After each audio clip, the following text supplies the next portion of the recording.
Hello everyone, it's me Jacob, your storyteller for tonight. In our previous journey together, we followed David from his humble beginnings as a shepherd boy to his rise as Israel's greatest king. We watched him learn courage in the wilderness, develop his faith through trials, and eventually claim the throne that God had promised him. But becoming king was only the beginning of David's story. Tonight, we're continuing with one of the most beautiful chapters in David's reign. This is about David and Mephibosheth, the son of Jonathan, David's closest friend who had died in battle. Mephibosheth was disabled, living in poverty, hiding in exile because he believed the new king would kill him to eliminate any threats to the throne. That's how royal transitions usually worked in the ancient world.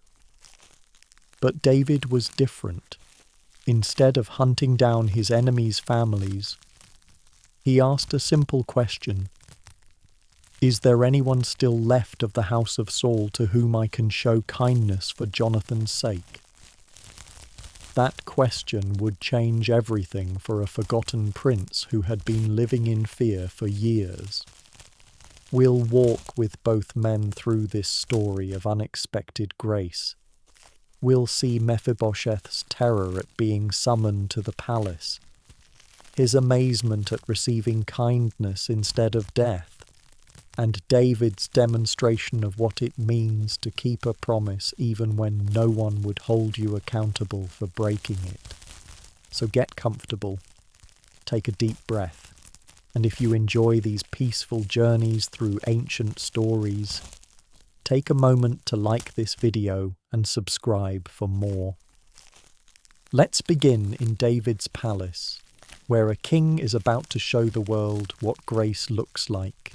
King David sat in his palace in Jerusalem, surrounded by the wealth and power that came with ruling a united Israel. The kingdom was at peace. His enemies were subdued, and his reign was secure. The shepherd boy who had once hidden in caves was now the most powerful man in the ancient Near East, commanding armies, ruling tribes, and enjoying prosperity beyond anything his family could have imagined. But on this particular day, in the midst of all his success, David's mind wandered to the past. Perhaps it was triggered by a song, a familiar melody that reminded him of simpler times. Maybe it was the sight of young men training in his courtyard, their friendship reminding him of bonds he had once shared. Or it could have been simply the quiet moment that kings rarely experience, when the weight of responsibilities lifts briefly and memories surface unbidden, whatever prompted it. David found himself thinking about Jonathan, his dearest friend, the prince who had loved him more than his own life, the man who had protected him when his own father wanted him dead. Jonathan had been everything a friend should be: loyal, generous, faithful, willing to sacrifice his own future for David's welfare. The memories came flooding back. Jonathan stripping off his royal robe and giving it to David, their secret meetings in the wilderness, the covenant they had sworn together, the tears they had shed when they realized their friendship was putting both their lives in danger. Jonathan had been more than a friend. He had been a brother, a companion whose loss still ached even after all these years. David remembered their last meeting, when Jonathan had helped him escape from Saul's final attempt at murder. They had kissed each other goodbye, wept together, and renewed their covenant, not just between themselves, but between their families, their descendants, their future generations. May the Lord be between you and me, and between your descendants and my descendants forever, Jonathan had said. That covenant had been sealed not with political calculation but with genuine love. Two young men promising to care for each other's families, to show kindness to each other's children, to maintain loyalty even beyond death. It was the kind of promise that friends make when they're young and idealistic, when love seems stronger than politics, when honour matters more than advantage. But now Jonathan was dead, killed alongside his father Saul in the disastrous battle at Mount Gilboa. David had mourned them both, composing a lament that captured his genuine grief. How the mighty have fallen, he had sung, honouring both the king who had tried to kill him and the friend who had saved his life.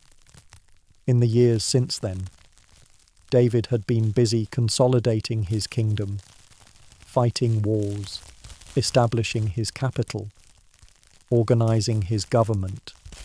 The practical demands of ruling had left little time for reflection, for remembering, for considering what obligations from the past might still need to be fulfilled. But today, in this quiet moment, David found himself wondering about that covenant with Jonathan. Had he honoured it? Had he fulfilled his promises?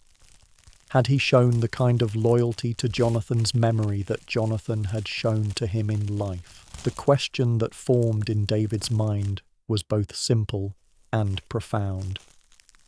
Is there anyone still left of the house of Saul to whom I can show kindness for Jonathan's sake? It wasn't the kind of question that most kings asked. Usually, new rulers eliminated potential rivals, destroyed the families of their predecessors, secured their thrones by removing any possible challenges to their authority. David's advisors might have questioned the wisdom of seeking out Saul's descendants. Why risk complications? Why create potential problems? Why not let sleeping dogs lie? The house of Saul had been hostile to David, had hunted him, had tried repeatedly to destroy him. Most people would consider any debt to that family fully paid. But David wasn't thinking like a politician. He was remembering like a friend. The covenant with Jonathan transcended the conflict with Saul. Love was stronger than politics. Honour mattered more than security. Some promises were meant to be kept regardless of changing circumstances, regardless of personal cost, regardless of practical considerations. The king who had learned loyalty in shepherds' fields, who had been shaped by years of depending on God's faithfulness, who had experienced grace when he deserved judgment, understood that kindness was not a weakness, but a strength. Showing mercy was not naive, but noble. Keeping promises was not foolish, but fundamental to character. David's question revealed the heart that had made God choose him as king. This was why Samuel had anointed a shepherd boy instead of an impressive warrior. Why God had looked beyond outward appearance to inner character. Why the man after God's own heart had been found among sheep rather than in palaces. David's instinct was toward kindness, toward faithfulness, toward grace. The palace servants who heard David's question probably exchanged glances. It was unusual, unexpected, potentially dangerous. Kings typically asked about enemies to be eliminated, not descendants to be blessed. But they had learned to trust their king's judgment, to follow his leadership, to carry out his commands even when they didn't fully understand his motivations. The search would begin immediately. Word would go out throughout the kingdom. Inquiries would be made, old servants would be questioned, records would be examined. Someone, somewhere, knew whether any of Saul's family had survived the political upheavals, the battles, the years of uncertainty that had followed the old king's death. But David already knew that this search was about more than fulfilling an old obligation. It was about demonstrating the kind of king he wanted to be, the kind of character he wanted to display, the kind of legacy he wanted to leave. In a world where power was usually used for personal advantage, David was choosing to use his authority for someone else's benefit. This question, asked in a quiet moment of reflection, would soon set in motion events that would transform at least one life and possibly demonstrate to watching nations what it looked like when earthly rulers reflected heavenly character, when human kings chose to act like the divine king, when grace was given not because it was earned, but because it was promised. The shepherd who had learned to protect sheep was about to extend that protection to someone who had every reason to fear him, someone who had been hiding in the shadows, someone who believed that discovery meant death. David's question was about to become someone else's salvation, though neither of them knew it yet. The summons comes to Ziba early in the morning, while dew still clings to the olive trees and the city of Jerusalem is just beginning to stir. He's an older man now, his hair silver with years, his hands weathered from a lifetime of service. Once, he had served in the household of King Saul, managing estates and overseeing servants in the grand palace that had been the centre of Israel's power. But those days feel like a distant dream, faded like morning mist in the heat of the sun.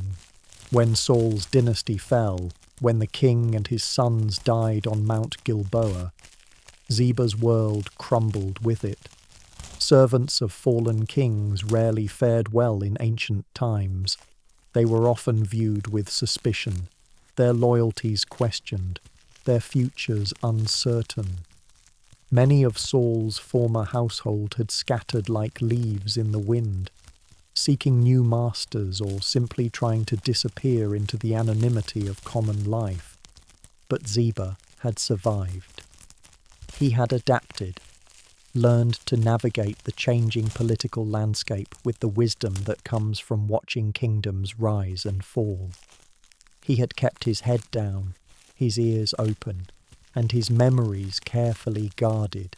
In a world where yesterday's friend could become tomorrow's enemy, discretion was more valuable than gold. Now, as he makes his way through the familiar streets toward David's palace, Ziba's mind races with possibilities.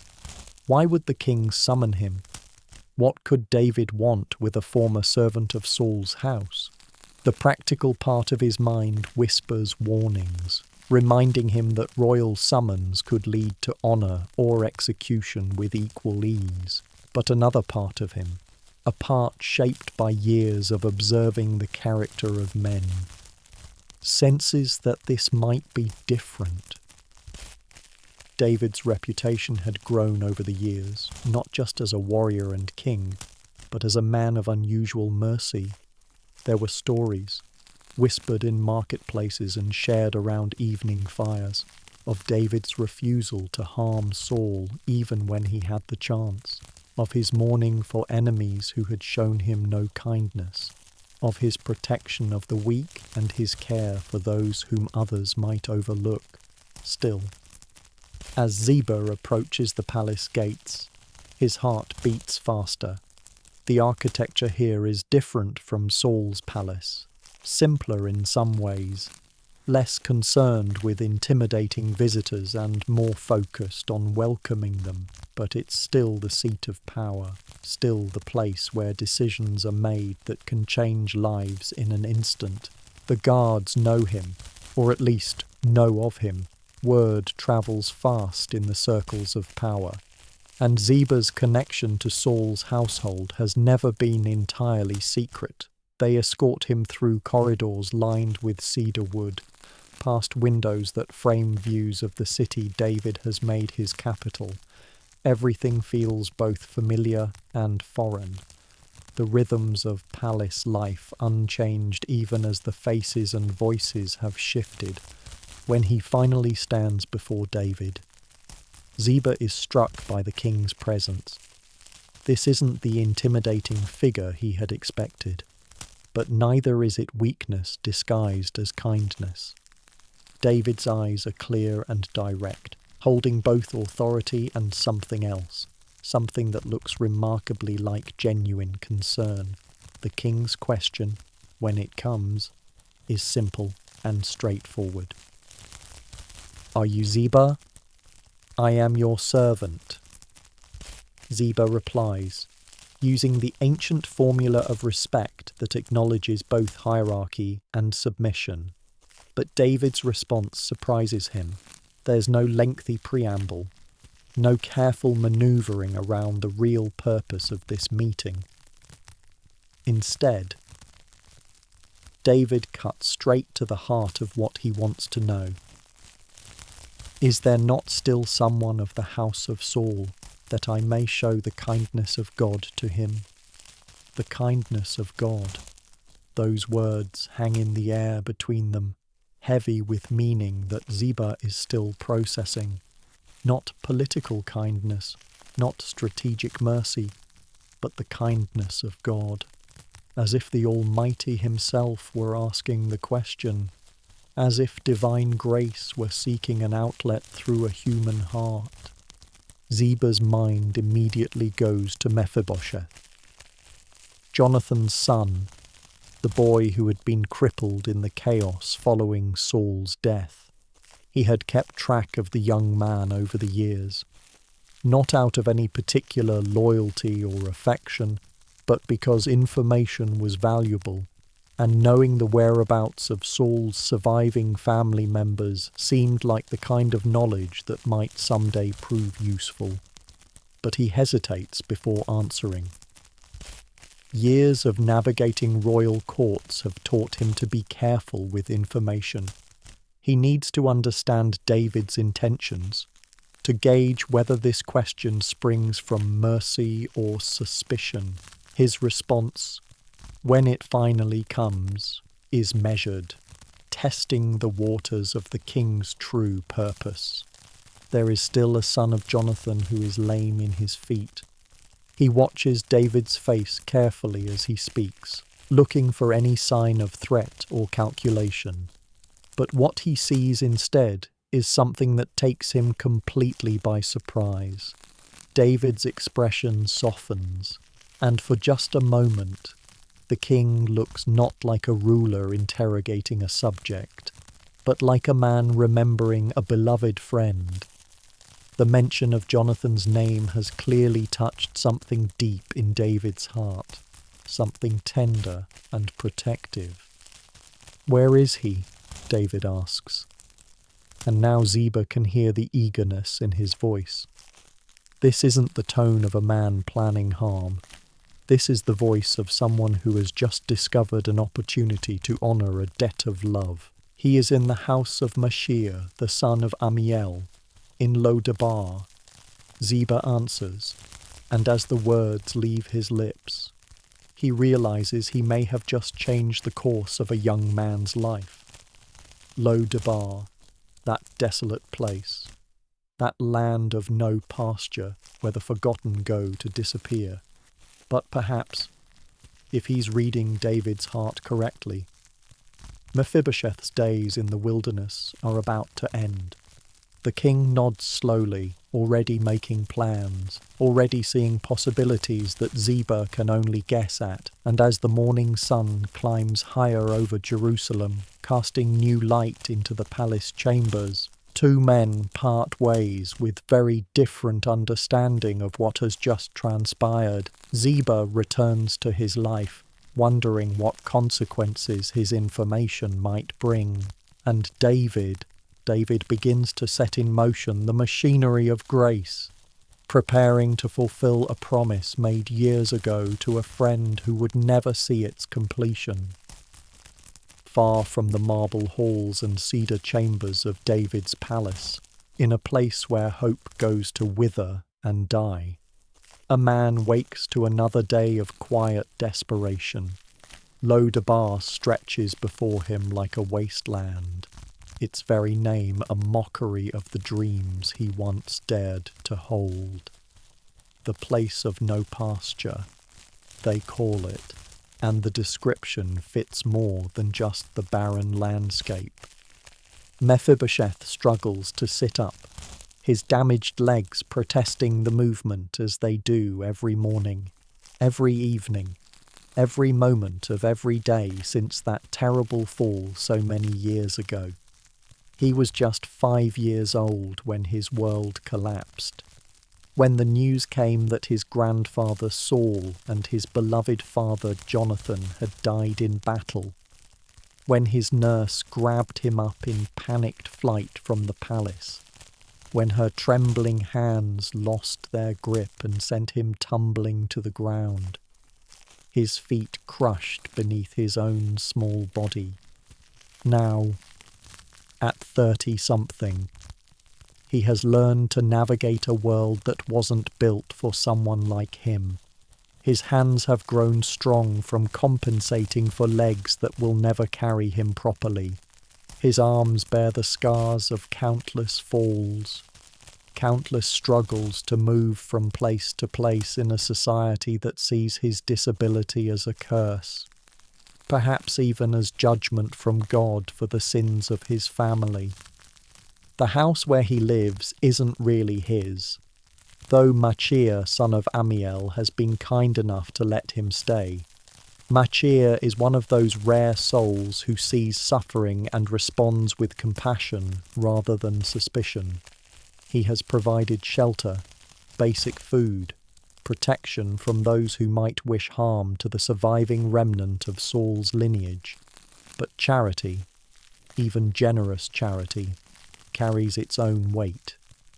Mephibosheth knows he is a burden, a mouth to feed who contributes little in return, a liability that could bring danger to his host if the wrong people ask the wrong questions.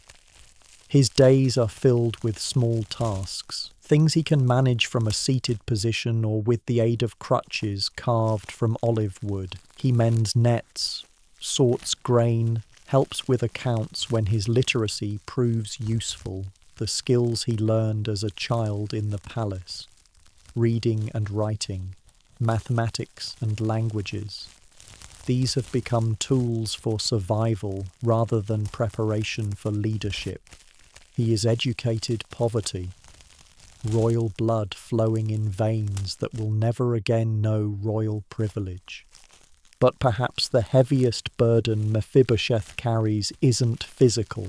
It's the weight of memory and fear, memory of who he used to be or who he might have been, the grandson of a king, the son of a prince, heir to promises that died with his father on Mount Gilboa, and fear, constant fear, that someday David's soldiers will come looking for loose ends, for potential threats to the new dynasty, for princes who might rally opposition against the shepherd boy who now wears Israel's crown. In the long evenings, when the work is done and the household settles into the quiet rhythms of rest, Mephibosheth often finds himself staring into the darkness, wondering about the life that might have been. Would Jonathan have been a good king? Would he have ruled with the same fierce loyalty that had marked his friendship with David? Would he have taught his son the arts of war and diplomacy, prepared him to inherit not just a throne but the wisdom to occupy it well? These thoughts are both comfort and torment. They connect him to a past that feels increasingly unreal, but they also highlight the vast distance between who he was meant to be and who he has become.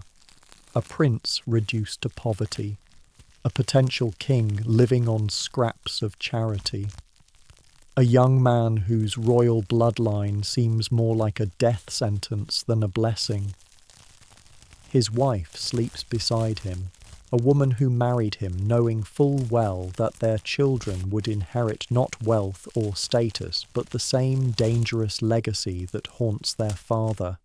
She has never complained, never expressed regret for choosing love over security, but Mephibosheth sees the lines of worry around her eyes, understands the sacrifices she makes daily, knows that every knock at the door might be the one that brings soldiers rather than neighbours.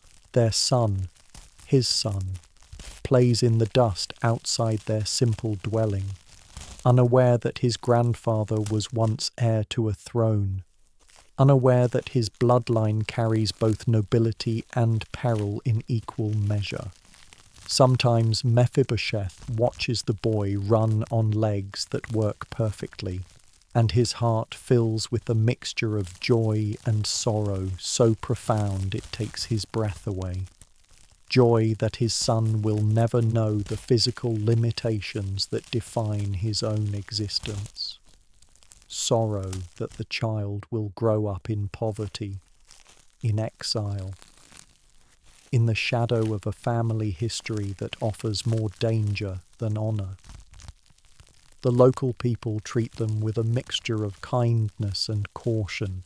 Everyone knows who Mephibosheth is, knows the story of his fall, knows the weight of history he carries.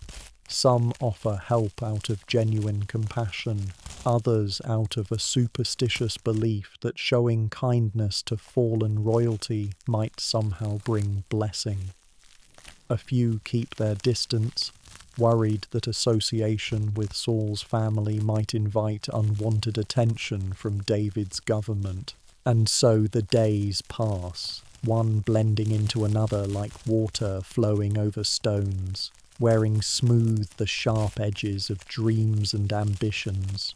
Mephibosheth has learned to find contentment, or at least acceptance, in this quiet life of limitation. He has discovered that happiness doesn't require a throne, that love can flourish in a hut as easily as in a palace, that dignity isn't dependent on the ability to walk without assistance. But late at night, when sleep eludes him and the weight of his twisted legs reminds him of all he has lost, he sometimes allows himself to wonder. Does anyone in Jerusalem remember Jonathan's son? Does anyone care that Saul's grandson still draws breath in this forgotten corner of the kingdom? And perhaps most dangerous of all, does King David ever think about the promises made and the debt still owed? Or has the business of ruling crowded out the memory of friendship? Tomorrow will bring another day in Lo-Debar, another sunrise over the place of no pasture. But tonight, as Mephibosheth finally surrenders to sleep, he has no idea that his name has already been spoken in the king's presence, that his location has been revealed, that grace is preparing to shatter the walls of his exile like dawn breaking over the desert. Change is coming, carried on the feet of messengers who will arrive with words that will sound too good to be true. Because sometimes the most beautiful truths are the ones we never dared to hope for. Let's step back in time together. Back to a day when the world was simpler for a little boy who had no idea his life was about to be torn apart. It was an ordinary day in King Saul's palace. The kind of day that begins with sunlight streaming through windows and the familiar sounds of servants going about their morning duties. The kind of day that becomes unforgettable only because of what happens next. Mephibosheth was 5 years old, running through those grand palace corridors with the boundless energy that belongs to children who feel completely safe in their world. His little feet moved quickly across polished stone floors, his laughter echoing off high ceilings as he played whatever games 5-year-olds invent when they have an entire palace as their playground. His nurse watched him with the mixture of affection and gentle exasperation that comes from caring for an active child. She had been with him since birth. This woman who loved him like her own son, always ready to catch him if he stumbled, always there with a gentle word or a comforting embrace when the world seemed too big or too confusing. The palace in those days was a place of routine and security. Servants knew their duties and performed them with quiet efficiency. Guards stood at their posts with the calm confidence of men protecting a stable kingdom. And life moved with the predictable rhythms that come when all seems well with the world.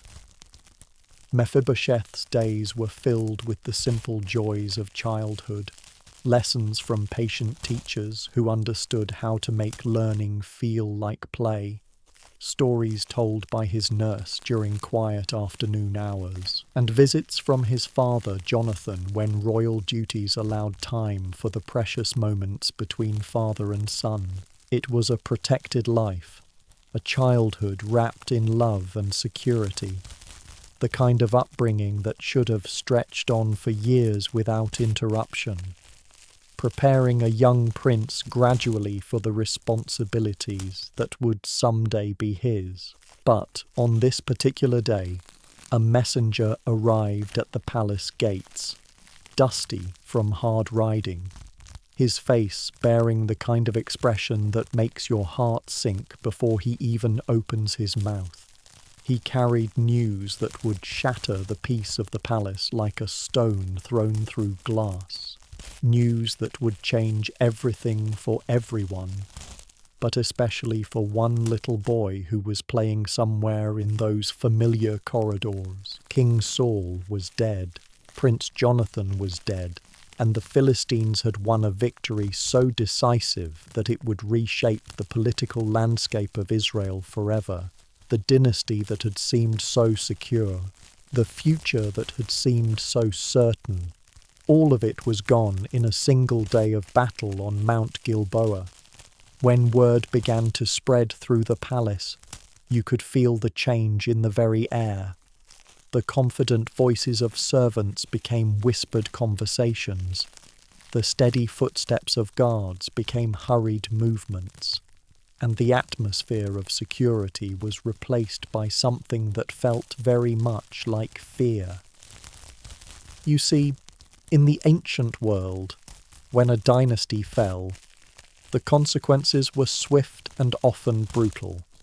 New kings didn't typically allow potential rivals to survive, especially not the sons and grandsons of the previous ruler. It was harsh politics, but it was the reality of how power changed hands in those days. Mephibosheth's nurse understood this danger immediately. She had served in the palace long enough to know how these transitions worked, how quickly celebration for some could become tragedy for others. Her first thought, her only thought, was to get the boy she loved to safety before it was too late. So she found little Mephibosheth wherever he was playing, probably interrupting some game or adventure that had captured his 5-year-old imagination, and she scooped him up in her arms with the urgent gentleness of someone trying to save a life without causing panic. "We have to go now," she probably told him, trying to keep her voice calm while her heart raced with fear. 5-year-olds don't understand palace politics or dynastic succession. They just know when the adults around them are frightened, and they trust those adults to keep them safe. Picture her, this woman who had cared for him since birth, trying to move quickly through corridors that were no longer safe, carrying a confused child who didn't understand why they were suddenly leaving everything familiar behind. She was driven by love, by the fierce protective instinct that makes ordinary people capable of extraordinary courage when someone they care about is in danger. The palace that had been their refuge was now their trap. Every moment they remained increased the risk. Every corridor they travelled might bring them face to face with soldiers or officials who would see in little Mephibosheth not a child to be protected but a threat to be eliminated. But love and urgency, as powerful as they are, can make people clumsy. Fear has a way of affecting coordination, of making familiar paths feel treacherous, of turning routine movements into dangerous mistakes. And so, somewhere in that desperate flight through the palace, whether she was looking over her shoulder for pursuit or trying to move too quickly down steps that were safe in calm moments but hazardous when taken in panic, Mephibosheth's nurse stumbled. In that terrible instant, as she felt herself falling, she lost her grip on the precious child she was trying to save. Little Mephibosheth tumbled from her arms, his small body hitting the stone floor with an impact that would echo through the rest of his life. The injury was severe. Both of his feet were crushed, bones shattered, tendons damaged beyond repair, the kind of wound that in those days, without modern medicine or surgical techniques, would mean permanent disability. The boy who had been running through palace corridors just moments before would never walk normally again. But even in that moment of horror, even as she realised what had happened, the nurse's first concern was still his safety. Physical injuries could be treated later, if there was a later, but right now they still had to escape the palace before political enemies arrived. So she gathered up the injured child, probably crying herself as she heard his pain, and continued their flight into an uncertain future. The fall that had damaged his feet was just the beginning of changes that would reshape everything about his life, his identity, his prospects, his place in the world. The boy who should have grown up as a prince, groomed for leadership and responsibility, would instead learn to navigate a world that wasn't built for someone with his limitations. The future that had seemed so bright and certain was now clouded with questions that no one could answer. And yet, in ways that neither he nor his nurse could understand in that moment of crisis, this tragedy was also part of a larger story, a story of grace that would unfold years later when a king named David would ask a simple question about showing kindness to anyone remaining from the house of Saul. The fall that seemed to end everything would actually become the beginning of something beautiful. But that's a story for another day. Tonight, we simply remember a little boy whose world changed in an instant, and a woman who loved him enough to risk everything trying to save him, even when saving him meant watching him fall. Sometimes the worst moments in our lives, the ones that seem to destroy our futures, are actually preparing us for graces we can't yet imagine, stories we haven't yet heard, kindnesses we haven't yet received. Mephibosheth fell that day, but he fell into a story bigger than his own pain, a story where broken feet would not prevent him from finding a place at a king's table, where disability would not disqualify him from experiencing the fullness of royal grace. The little boy who fell in the palace corridor would one day rise to discover that sometimes our greatest limitations become the very reasons we are remembered, not for what we lost, but for what we received when we thought we had nothing left to hope for. The years passed slowly in Lo-Debar, one blending into another like water flowing over stones. wearing smooth the sharp edges of dreams and expectations until what remained was simply the quiet rhythm of survival. The day-to-day business of making a life out of whatever circumstances you've been given. Mephibosheth had grown from that frightened 5-year-old boy into a man, but his world had shrunk considerably from the grand corridors of King Saul's palace to the modest confines of Mashir's household in this forgotten corner of the kingdom. Lo-Debar, they called it, the place of no pasture, and the name fit more than just the barren landscape. Mashir, son of Amiel, was one of those rare souls who sees suffering and responds with compassion rather than suspicion. He had provided shelter when shelter was desperately needed, food when hunger threatened, and perhaps most importantly, protection from those who might wish harm to anyone connected with Saul's fallen dynasty. But charity, even generous charity, carries its own particular weight. Mephibosheth knew he was a burden, a mouth to feed who contributed less than he consumed, a liability that could potentially bring danger to his host's household if the wrong people asked the wrong questions at the wrong time.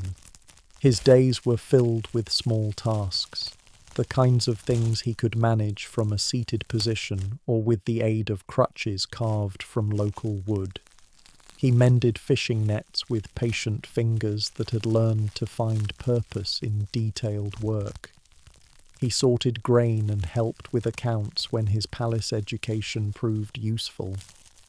He did whatever he could to earn his place in a household that had already shown him more kindness than he had any right to expect. The skills he had learned as a child in the royal court, reading and writing, mathematics and languages, had become tools for basic survival rather than preparation for leadership.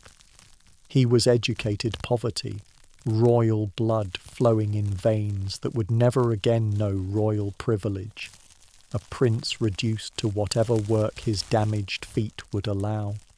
Think about the weight of that transformation. From a childhood where servants anticipated his every need, to a life where he worked to justify his very presence. From rooms filled with luxury and comfort, to sharing space with people who had shown him kindness, but who also had their own needs, their own struggles, their own reasons to question how long they could support someone who brought more risk than reward. But perhaps the heaviest burden Mephibosheth carried wasn't physical. It was the constant presence of memory and fear, memory of who he used to be, or who he might have been if that terrible day had never come.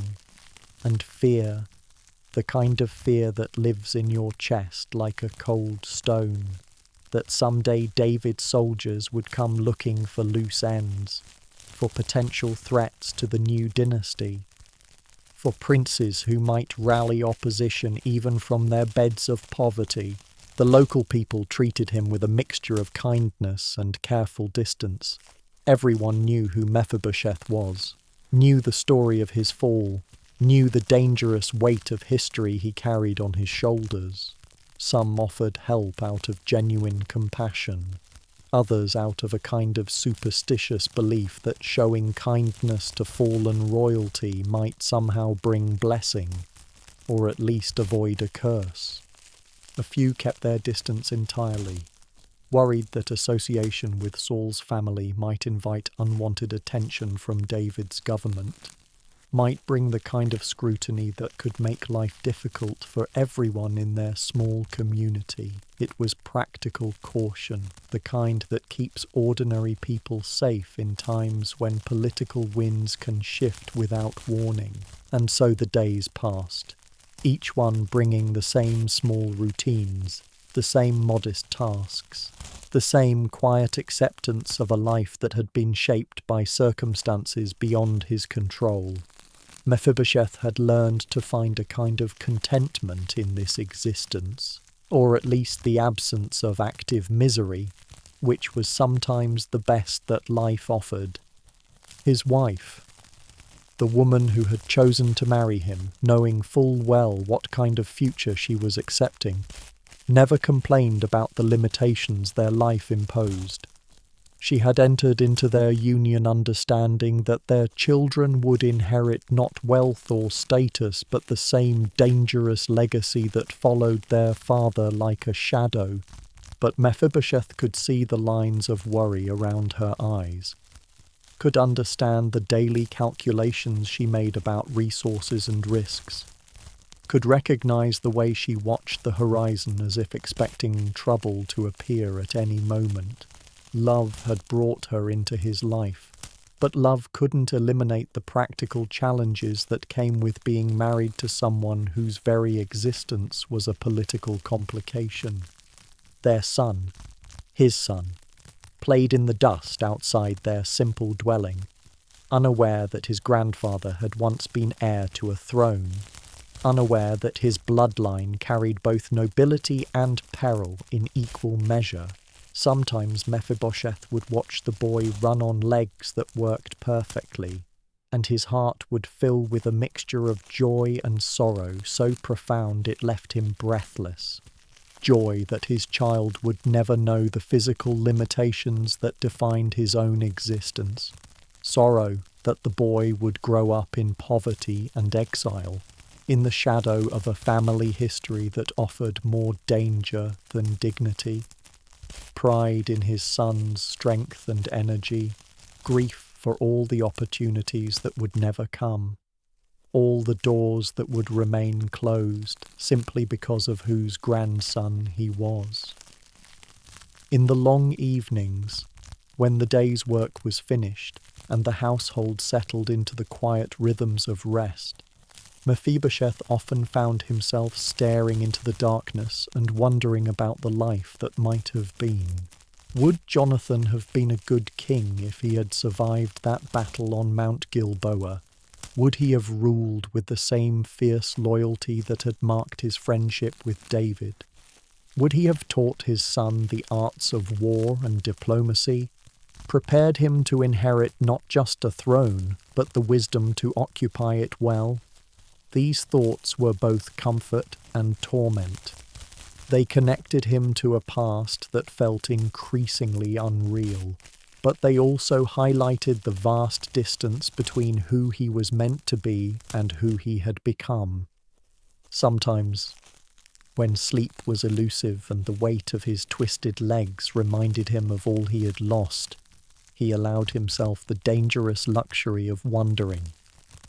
Did anyone in Jerusalem remember Jonathan's son? Did anyone care that Saul's grandson still drew breath in this forgotten corner of the kingdom?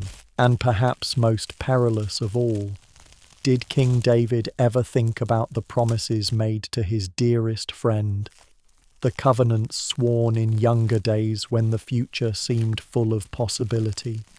Or had the business of ruling a kingdom crowded out the memory of friendship, leaving old debts unpaid and old promises forgotten? These were the thoughts that visited him in the darkness, the questions that had no answers, the wondering that could lead either to hope or to despair depending on the direction his mind chose to travel. But mostly, Mephibosheth had learned to push such thoughts away, to focus on the present moment, on the work that needed doing, on the family that depended on him. He had discovered something that many people never learn, that happiness doesn't require a throne, that love can flourish in a hut as easily as in a palace, that dignity isn't dependent on the ability to walk without assistance or the possession of political power. But he had also learned that acceptance isn't the same thing as fulfillment, that making peace with your circumstances doesn't eliminate the longing for something more, that contentment can coexist with a deep sense of incompleteness, of possibilities unexplored, of purposes unfulfilled. And so life continued in Lo-Debar, in the place of no pasture. where days blended into months and months into years, where a man who had once been destined for greatness learned to find meaning in small kindnesses, modest achievements, quiet love. Tomorrow would bring another day much like today, another sunrise over the barren landscape, another round of simple tasks and careful economies, another evening of wondering what might have been. But tonight, as Mephibosheth finally surrendered to sleep, he had no idea that his name had already been spoken in the king's presence, that his location had been revealed, that grace was preparing to shatter the walls of his exile like dawn breaking over the desert.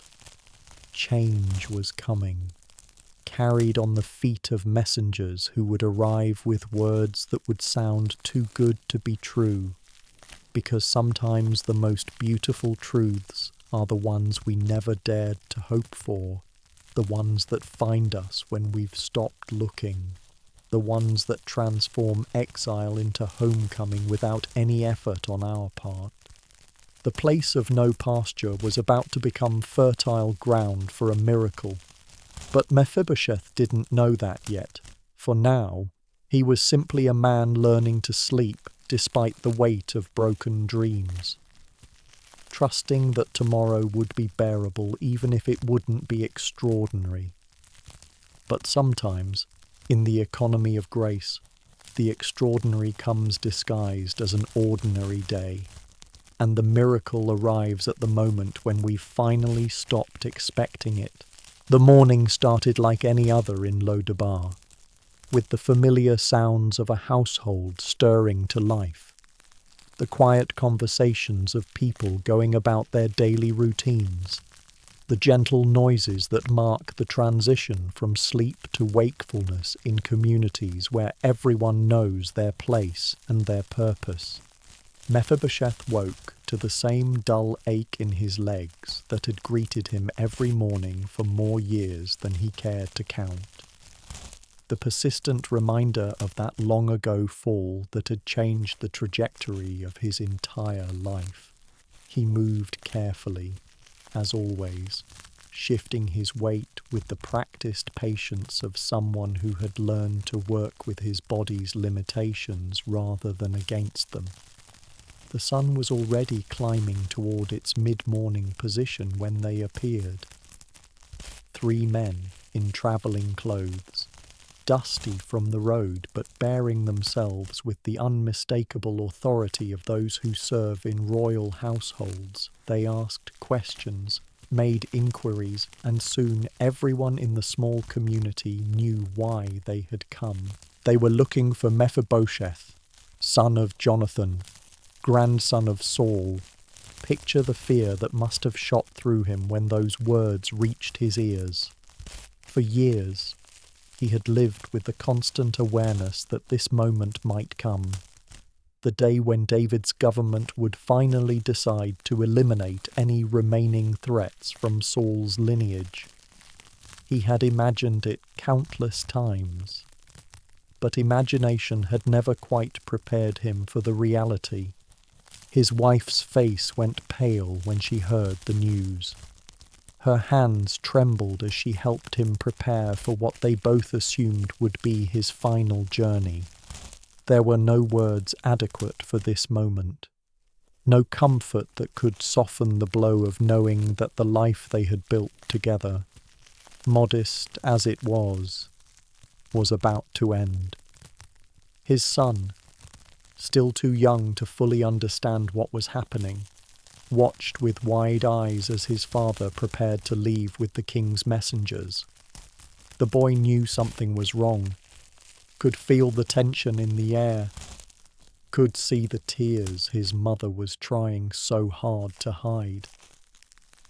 Mephibosheth held his family close, memorizing the feel of their embrace, the sound of their voices, the way the morning light fell across their faces, if these were to be his last moments with them. He wanted to carry every detail into whatever came next. The messengers were not unkind. But they were also not apologetic. They had their orders, their mission, their timeline to keep. "The king has summoned you," one of them said simply. There was no explanation, no hint of what David's intentions might be. Just the stark reality of royal command that could not be questioned or delayed. Mephibosheth, who had provided refuge for so many years, stood silently by as Mephibosheth prepared for the journey to Jerusalem. What could he say? What comfort could he offer? They all understood what royal summons typically meant for members of deposed dynasties, and there was no point in pretending otherwise. The journey itself was a special kind of torture. Every mile that brought them closer to Jerusalem felt like a mile closer to death. Mephibosheth travelled as best he could, his damaged feet making the trip slow and painful. But the messengers were patient, almost gentle in their assistance when the terrain became too difficult. Perhaps they felt sorry for him, this broken man who posed no real threat to anyone.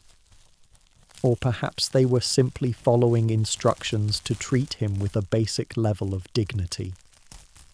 Either way, their kindness made the journey bearable, even as it failed to ease the certainty of what awaited him at its end. As they travelled, Mephibosheth's mind wandered over the landscape of his life, the memories that had sustained him through years of exile, the moments of joy that had punctuated long seasons of quiet desperation. He thought about his father Jonathan, wondered what David remembered about their friendship, whether any trace of affection for Jonathan might extend to mercy for Jonathan's son. But those hopes felt fragile, almost foolish. Kings didn't typically let sentiment interfere with political necessity, and David had proven himself to be a very practical ruler. The same decisiveness that had made him successful as a king might very well seal Mephibosheth's fate. The road to Jerusalem was familiar to merchants and travellers, but it had been decades since Mephibosheth had seen this part of the kingdom. Everything seemed different, larger somehow, more prosperous than he remembered from his childhood. David's reign had brought stability and growth, and the evidence was visible in the well-maintained roads, the thriving settlements, the general air of confidence that marked a kingdom at peace with itself. As they approached the city, Mephibosheth could see the walls and towers that marked David's capital, the seat of power that had replaced his grandfather's dynasty. Somewhere beyond those walls was the palace where David held court, the throne room where his fate would be decided, the king who had once been his father's closest friend.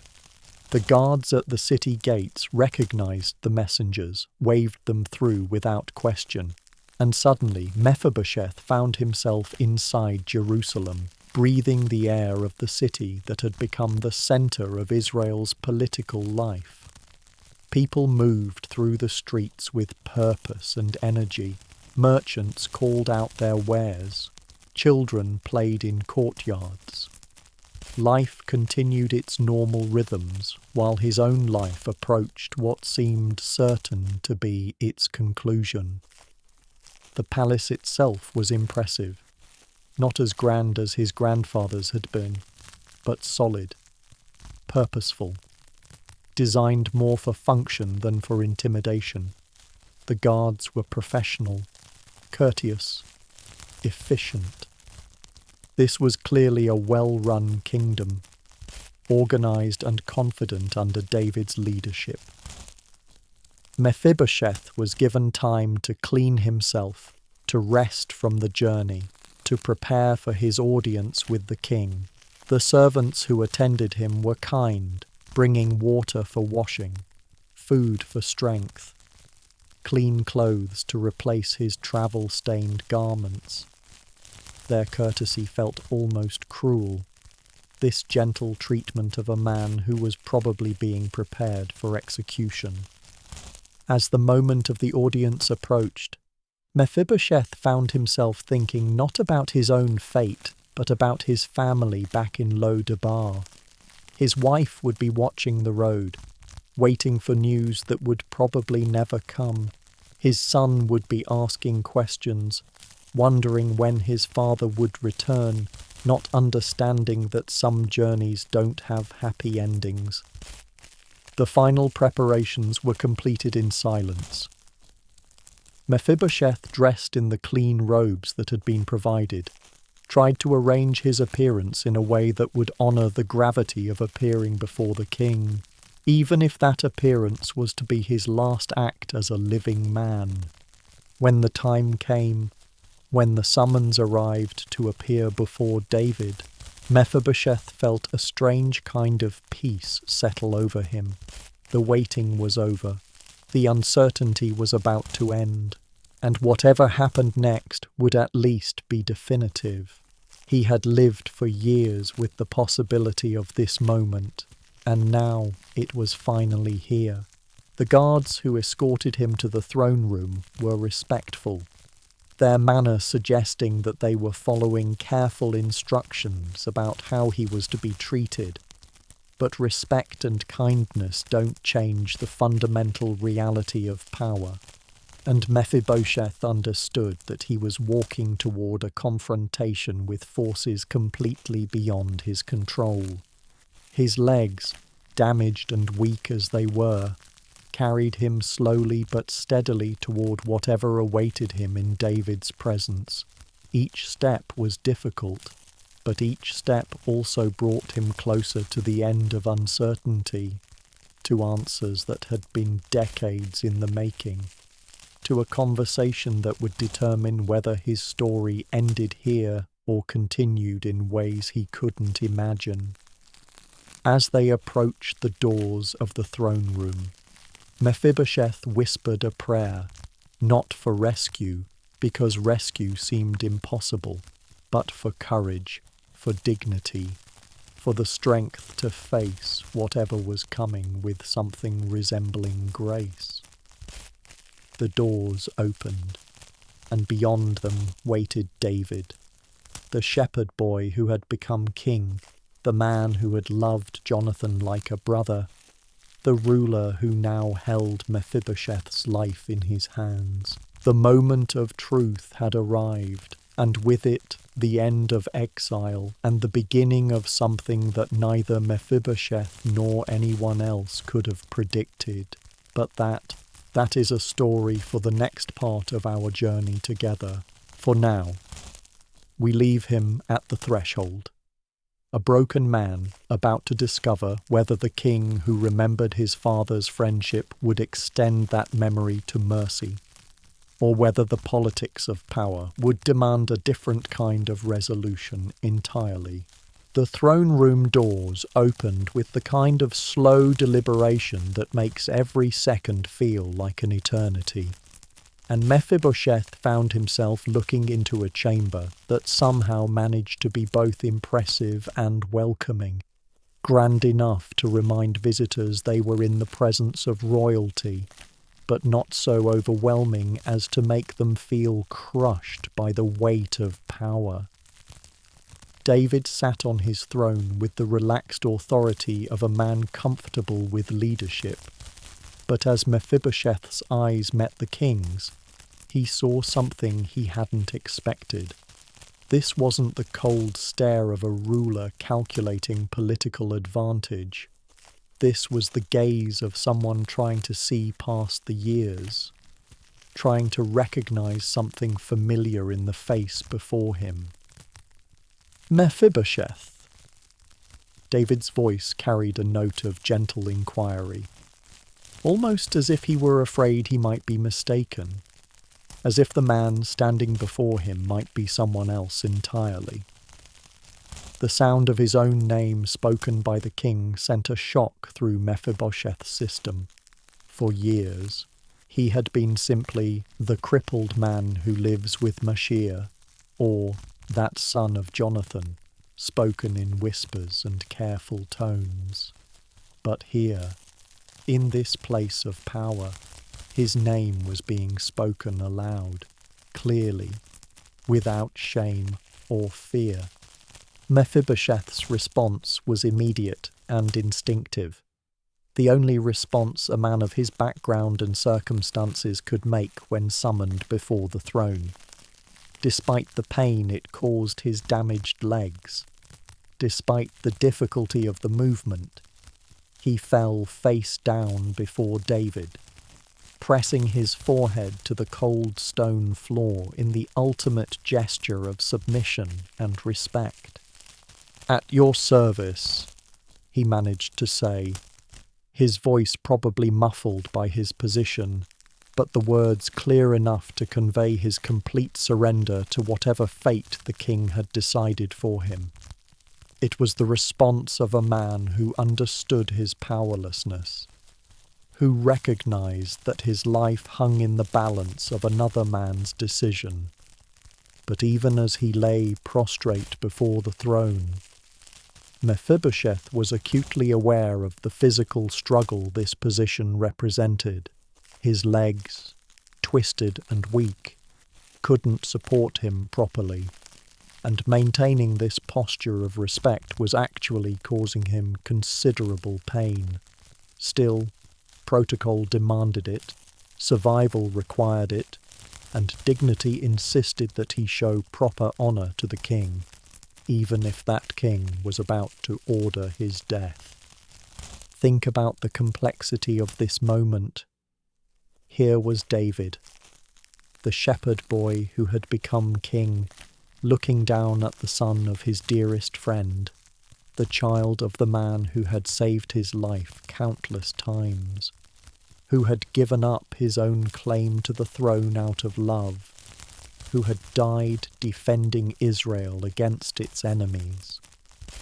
And here was Mephibosheth, the grandson of Saul, the man who had hunted David through the wilderness, who had tried repeatedly to kill him, who had driven David into exile and made him a fugitive in his own land. The irony was almost overwhelming. The son of David's greatest friend was also the grandson of David's greatest enemy, from his position on the floor. Mephibosheth could see only stone and shadows, could hear only the sound of his own rapid breathing and the whispered conversations of courtiers who were probably as curious as anyone about why this broken man had been summoned to the king's presence. The silence stretched on, and in that silence, Mephibosheth's mind raced through possibilities, through scenarios, through the various ways this encounter might unfold. Would David speak words of condemnation? Would guards step forward to drag him away? Would this stone floor be the last thing he ever saw?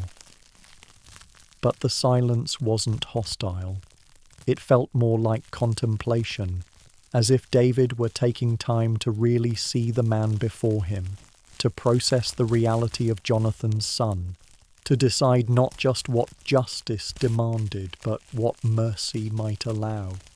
Finally, after what felt like hours, but was probably only moments, David spoke again, and his voice carried a tone that Mephibosheth couldn't quite identify. It wasn't anger. It wasn't coldness. It was something else entirely. Something that sounded almost like kindness.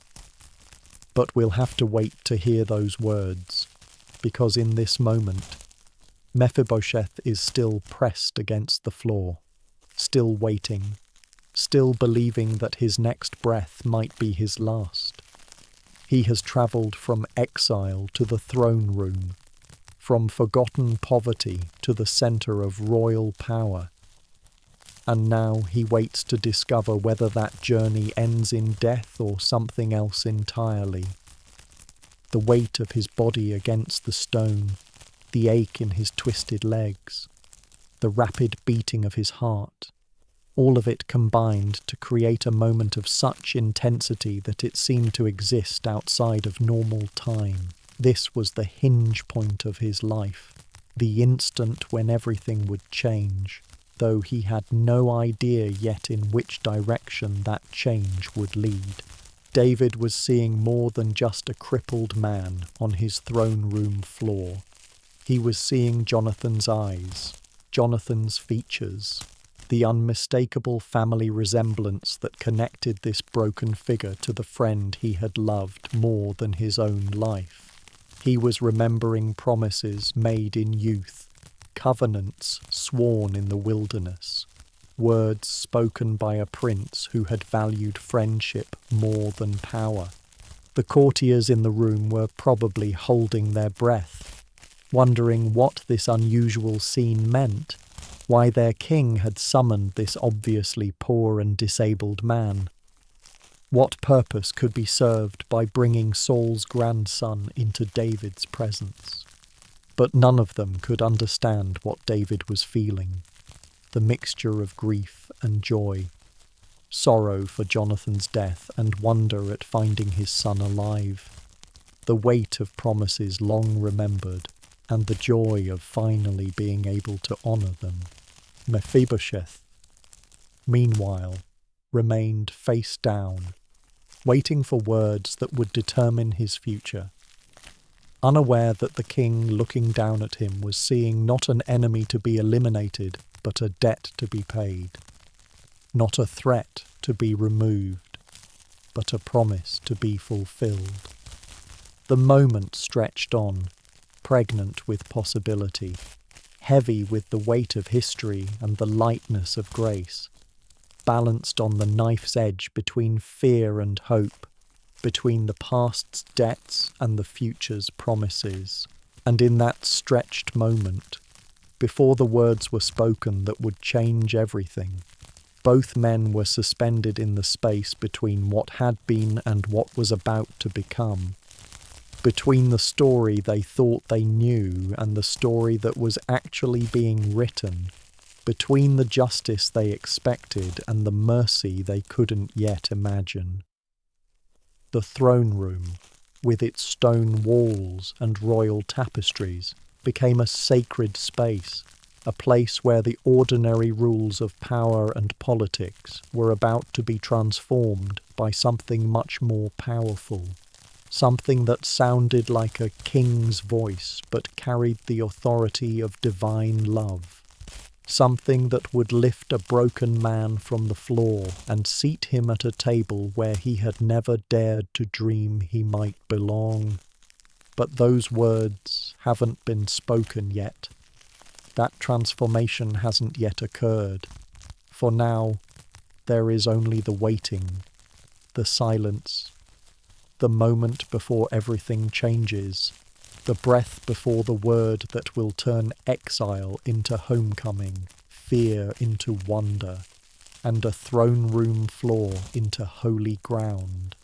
Mephibosheth, pressed against the stone, doesn't know it yet, but he is about to hear words that will sound too good to be true, words that will redefine everything he thought he knew about himself, about David, about what it means to receive grace when you deserve judgment, kindness when you expect execution.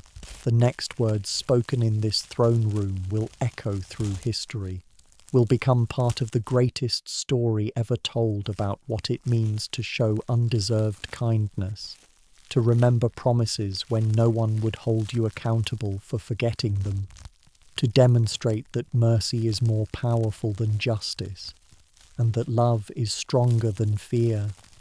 But for now, in this moment, there is only the waiting, and the certainty that whatever comes next will be definitive, final, life-changing in ways that can't be undone or taken back.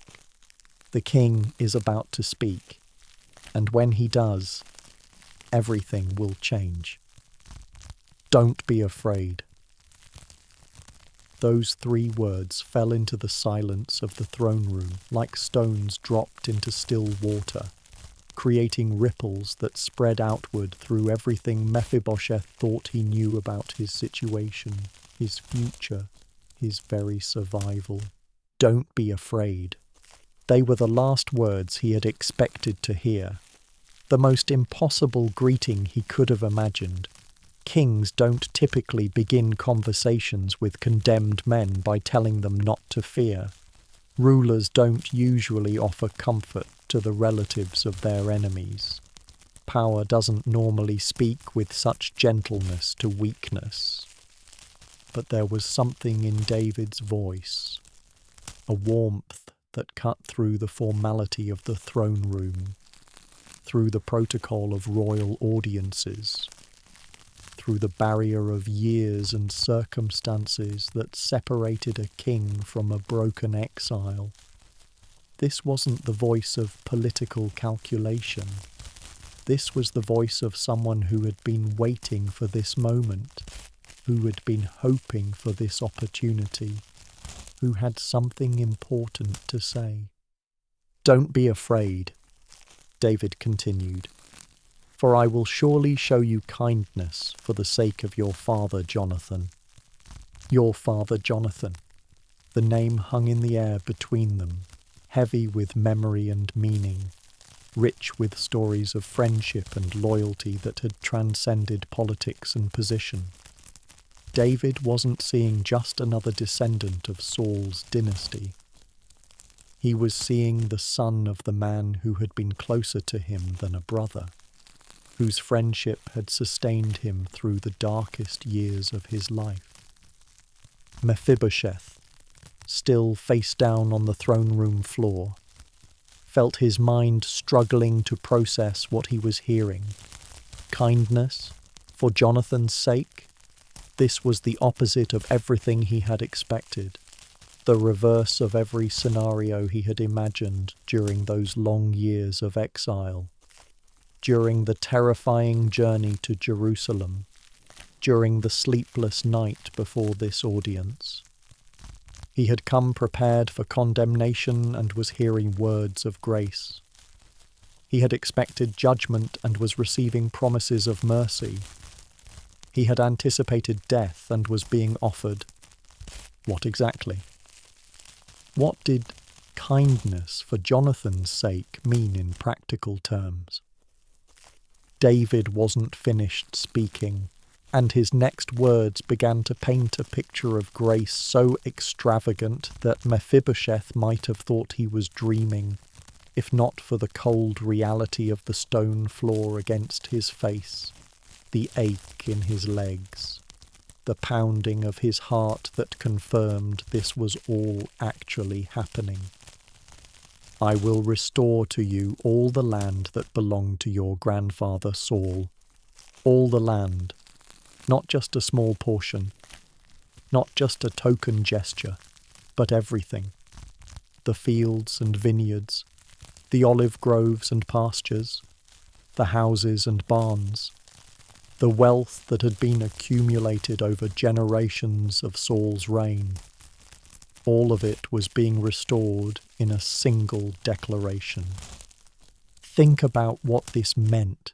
Mephibosheth had lived in poverty for decades, dependent on the charity of others, scraping by on whatever work his limitations allowed, worrying constantly about providing for his family. And now, with a few words from the king, he was being made wealthy again, restored to the economic position his family had lost when Saul's dynasty fell. But David wasn't done. There was more. Something even more extraordinary than the restoration of property. Something that would elevate Mephibosheth beyond mere financial security to a position he could never have imagined. "And you will always eat at my table."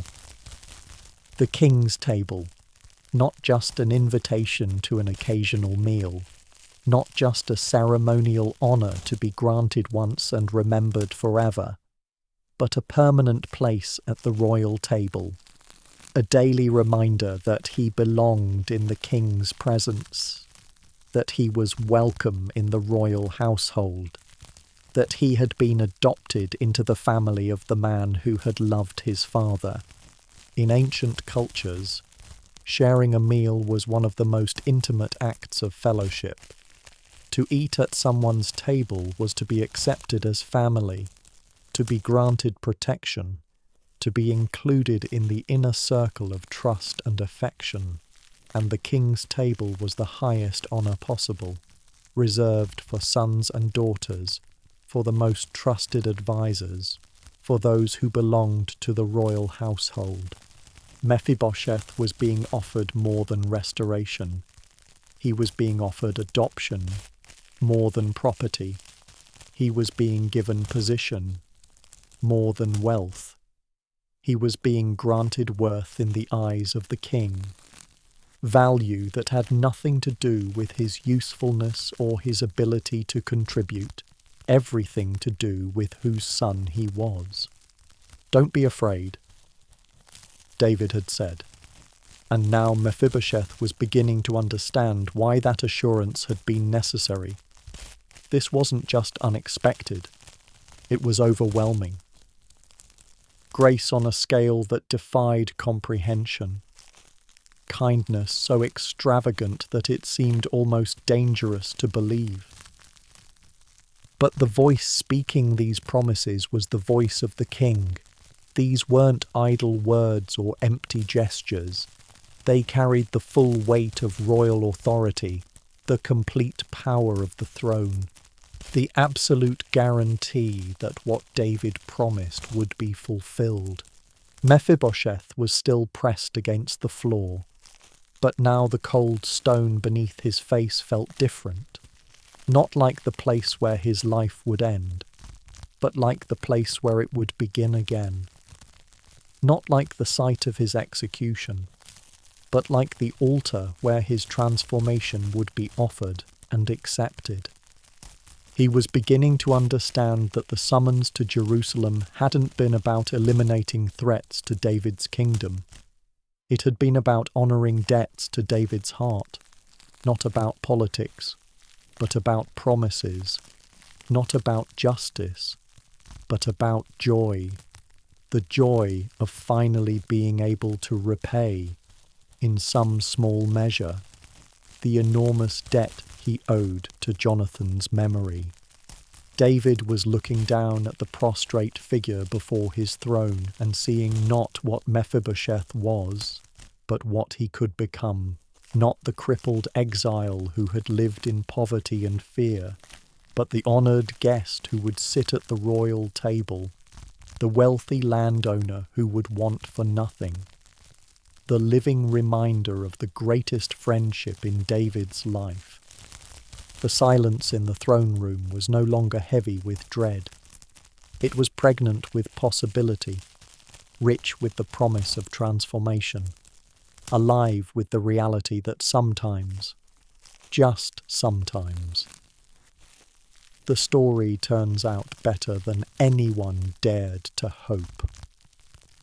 Mephibosheth was about to lift his face from the floor to look into the eyes of the king who had just redefined his entire existence, to speak words of response to grace so overwhelming that no response could possibly be adequate. But even before he moved, even before he spoke, the transformation was already complete. The words had been spoken, the promises had been made, the grace had been declared, and nothing would ever be the same.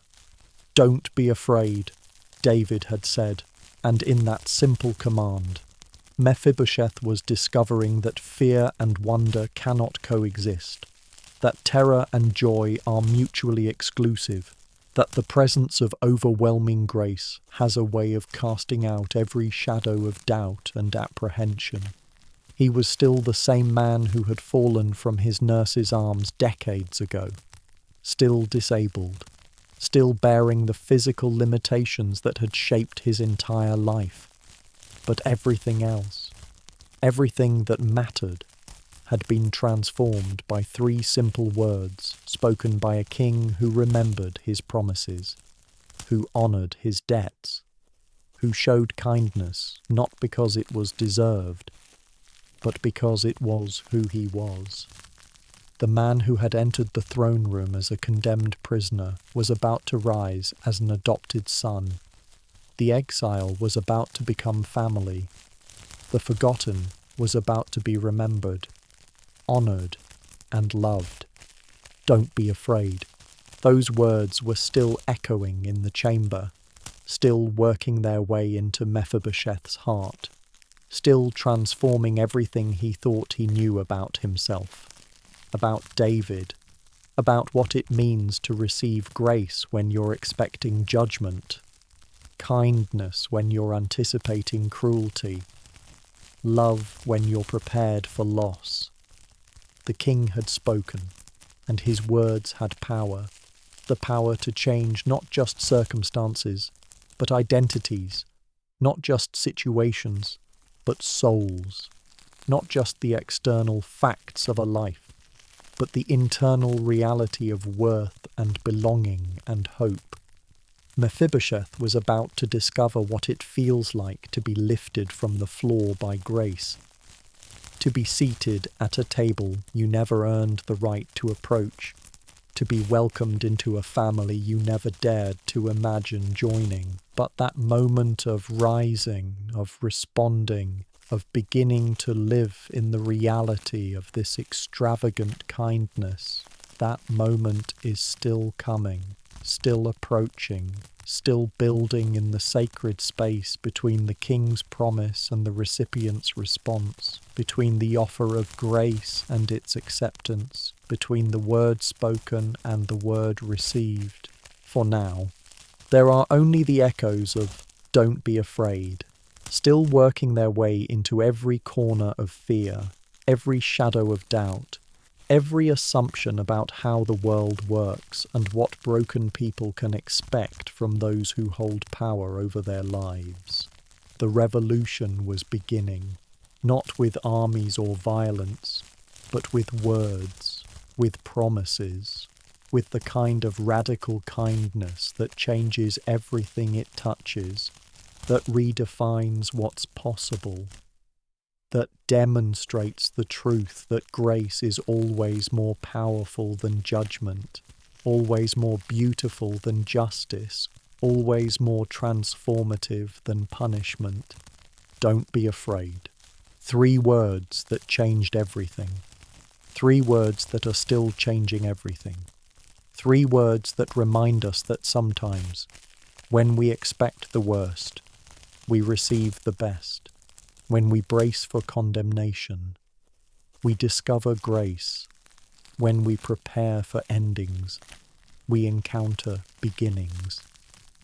As the reality of David's words began to sink in, as the impossible promises started to feel like something that might actually be true, David continued speaking, and his voice took on the tone of someone sharing a sacred memory, recounting something too precious to be forgotten, too important to be left unexplained. "Your father Jonathan," David said. And even after all these years, even with the weight of kingship on his shoulders, there was still wonder in his voice when he spoke that name. Still the echo of a friendship that had shaped him in ways that time could not diminish.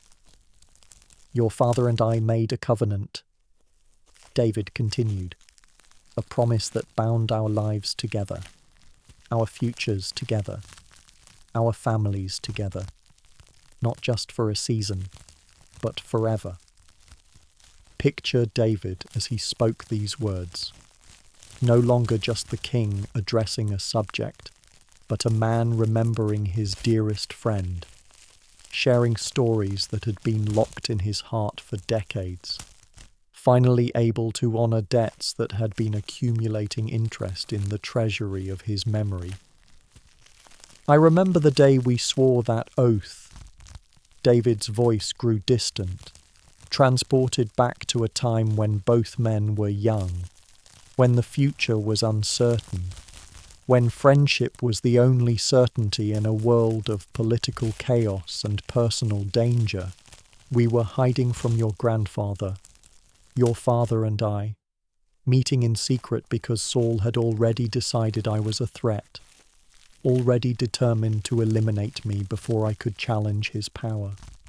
But Jonathan, your father, he chose loyalty to our friendship over loyalty to his father's fears. Think about what David was describing.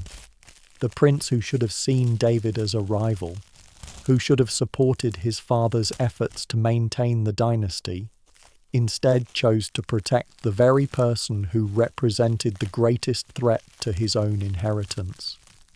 Jonathan had given up his claim to the throne, not through defeat or coercion, but through love. We met in the wilderness, David continued, in a place where we could speak freely, where we could make promises without fear of being overheard, where we could bind our lives together with words that would outlast kingdoms. Mephibosheth, still prostrate before the throne, was hearing the story of his father's greatest decision, the choice that had defined Jonathan's character and sealed his legacy. This wasn't just ancient history. This was the foundation of everything that was happening in this throne room. The reason why grace was being offered instead of judgment, why restoration was being promised instead of execution. Your father said to me, David's voice became even more tender, as if he were quoting words that had been engraved on his heart. The Lord shall be between me and you, and between my descendants and your descendants, forever. Forever. That word hung in the air of the throne room like a promise too large to be contained by any single moment, too vast to be limited by the circumstances of any particular generation. Jonathan hadn't just made a promise for himself. He had bound his family, his children, his children's children, to a covenant relationship with David that would transcend death itself. He stripped off his robe, David continued, his royal robe, the symbol of his position as heir to the throne, and he gave it to me, not as a loan, not as a temporary gesture, but as a gift, a sign that he was transferring his claim, his inheritance, his future, to me. The significance of this action was staggering. In ancient cultures, a prince's robe was more than clothing. It was a symbol of authority, of destiny, of divine calling. By giving it to David, Jonathan was saying that he recognized God's choice, that he was willingly stepping aside, that he was blessing the very transition that would cost his family their dynasty and his armor. David's voice was filled with awe, even after all these years. He gave me his armor, his sword, his bow, his belt, everything that marked him as a warrior, as a prince, as someone destined for greatness. He gave it all to me, and he did it joyfully, because he loved me more than he loved his own future. Mephibosheth was beginning to understand the magnitude of what his father had done, the sacrifice that had been made, the love that had been demonstrated. Jonathan had chosen friendship over ambition, covenant over convenience, love over legacy. And that choice, made decades ago in the wilderness, was now bearing fruit in this throne room. But the covenant wasn't just about giving up, David explained. It was also about taking on. When your father bound his life to mine, he was also binding mine to his. I promised him. I swore to him. that I would care for his family, that I would show kindness to his descendants, that I would honor his memory by protecting those he loved. This was the heart of it, the reason why Mephibosheth was hearing words of grace instead of condemnation. David wasn't just being generous. He wasn't just showing arbitrary mercy. He was fulfilling a sacred obligation, honoring a debt that he had willingly taken on, keeping a promise that no one else would have held him accountable for remembering. "I have been looking for you," David said, and now his voice carried a note of urgency, of long-suppressed eagerness. "I have been asking, searching, hoping to find someone from Jonathan's family to whom I could show the kindness I promised him." Think about the beautiful irony of this revelation. While Mephibosheth had been living in fear that David might discover his existence, David had been actively searching for any surviving member of Jonathan's line, not to eliminate them, but to bless them, not to punish them, but to honor them, not to settle old scores, but to pay old debts. "You have been hiding from me," David continued with what might have been a gentle smile in his voice. "While I have been looking for you, you have been afraid of my justice while I have been eager to show you my kindness. You have been expecting death while I have been planning life." The role reversal was complete. Everything Mephibosheth had assumed about his situation had been exactly wrong. The king he feared was the king who had been seeking him. The judgment he expected was the kindness he was receiving. The death he anticipated was the life he was being offered. "This is what covenant means," David explained. "It means that the promises we make to those we love don't die when they die. It means that loyalty survives loss, that friendship transcends death, that the debts we owe to the dead are paid to the living." David was teaching Mephibosheth and everyone else in that throne room about the nature of covenant love, about what it means to make promises that last beyond the people who make them, about the kind of faithfulness that honors relationships even when those relationships seem to have ended. "Your father loved me when I was nobody." David's voice grew thick with emotion. "He protected me when I was hunted. He encouraged me when I was discouraged. He chose me when choosing me cost him everything. Now I choose you. I protect you. I bless you, not because of who you are, but because of who your father was." This was grace in its purest form. Unmerited favor flowing from one person to another, not because of the recipient's worth, but because of the giver's love for someone else. Mephibosheth was being blessed, not because he had earned it, but because Jonathan had been loved, not because he deserved it, but because David kept his promises. "The covenant I made with your father extends to you," David declared. "You are not just receiving my kindness, you are receiving your father's inheritance, the blessing he secured for his family when he chose love over power, when he chose friendship over position, when he chose covenant over convenience. The restoration of Saul's lands, the invitation to the royal table, the permanent place in David's household. All of it was flowing from decisions made decades earlier, from promises sworn in secret, from a friendship that had been stronger than death, from love that had been patient enough to wait for the right moment to express itself. Mephibosheth was discovering that he was not an accident. not a forgotten afterthought, not a remnant that had somehow survived the collapse of his grandfather's dynasty. He was a promise kept, a covenant honoured, a love letter written by his father and delivered by David, a living testament to the power of friendship to transcend time and circumstance.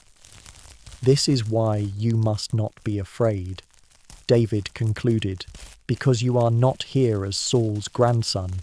You are here as Jonathan's son. You are not here because of what your grandfather did to me. You are here because of what your father did for me. You are not here as my enemy. You are here as my beloved friend's beloved child. The transformation was complete. The identity shift was total. Mephibosheth was no longer the dangerous descendant of a fallen dynasty. He was the treasured son of David's dearest friend, no longer a liability to be managed, but a legacy to be honoured, no longer a threat to be eliminated, but a promise to be fulfilled. The covenant remembered had become the covenant applied. The love between two young men had become the grace extended to the next generation. The friendship that had seemed to end with Jonathan's death had been revealed as something that would never end, something that would continue to bear fruit in ways that neither friend could have imagined when they first bound their lives together. David had kept his word, honoured his debt, remembered his promise. And in doing so, he had demonstrated that some things are stronger than death, that some love is more powerful than loss, that some promises are worth keeping even when no one is watching, even when no one would blame you for forgetting, even when the cost of remembering is greater than the penalty for forgetting. The covenant had been remembered, and in that remembering, everything had changed. After hearing David's explanation of the covenant, after understanding the depth of love that had connected his father to the king, after grasping the magnitude of grace being offered to him, Mephibosheth finally found his voice, though what came out was barely more than a whisper, thick with emotion and heavy with disbelief. "What is your servant?" he began, his words halting, searching, struggling to find language adequate for this moment. "That you should notice a dead dog like me." A dead dog. Those were the words Mephibosheth chose to describe himself. Not just a dog, which would have been self-deprecating enough, but a dead dog. Something not just lowly, but completely worthless. Something that deserved nothing but to be ignored, discarded, forgotten. Think about the weight of that self-description. This was how Mephibosheth saw himself after years of exile, years of poverty, years of living with the constant awareness that his very existence was a potential threat to the king's security. He wasn't just humble, he was crushed, not just modest, but convinced of his own worthlessness. In the ancient world, dogs weren't the beloved pets we know today. They were scavengers, creatures that lived on the margins of human society, tolerated but not treasured, useful but not valued. And a dead dog, that was the ultimate symbol of worthlessness, something that had outlived even its marginal usefulness, something that contributed nothing and deserved nothing. But David, hearing these words from the man he was determined to honour, must have felt a mixture of grief and determination. Grief that Jonathan's son had been so broken by circumstances that he could only see himself as refuse, and determination to demonstrate just how wrong that assessment was. "You ask what you are," David might have thought to himself. You are the son of the man who saved my life more times than I can count. You are the living reminder of the greatest friendship I have ever known. You are the opportunity I have been waiting for, the chance to honor a debt I feared I would never be able to repay. But Mephibosheth couldn't see any of that. All he could see was his own brokenness, his own limitations, his own failure to live up to the destiny that should have been his birthright. He was looking at himself through the lens of his circumstances rather than through the lens of his inheritance, through the filter of his disabilities rather than through the perspective of his father's love. A dead dog, he had said, and in those words, we hear the voice of everyone who has ever felt worthless, everyone who has ever believed they had nothing to offer, everyone who has ever wondered why anyone would waste time on them, why anyone would show them kindness, why anyone would see value where they see only failure. It's the voice of the person who has been told too many times that they don't matter. The voice of someone who has internalized the world's assessment of their worth. The voice of anyone who has looked in the mirror and seen only what they lack rather than what they carry. But David's response to this self-deprecation was swift and decisive. He didn't argue with Mephibosheth's assessment, didn't try to convince him that he was wrong about his own worth, didn't waste time debating the fine points of self-esteem and personal value. Instead, David simply proceeded with his plans, calling for his servants, giving instructions, putting into motion the machinery of grace that would transform Mephibosheth's life regardless of how Mephibosheth saw himself. "Ziba," David called, summoning the man who had first told him about Mephibosheth's existence, the former servant of Saul's household who had been living quietly through the transition from one dynasty to another. When Ziba appeared, probably wondering why he was being summoned again, David gave him instructions that must have shocked everyone present. "I have given your master's grandson everything that belonged to Saul and his family. You and your sons and your servants are to farm the land for him and bring in the crops, so that your master's grandson may be provided for." Think about what David was doing. He was taking Ziba, a man who had been free to pursue his own interests, and placing him in service to Mephibosheth, requiring him to manage the restored properties, to oversee the farming, to ensure that Mephibosheth would have not just wealth, but ongoing income, not just a gift, but a livelihood.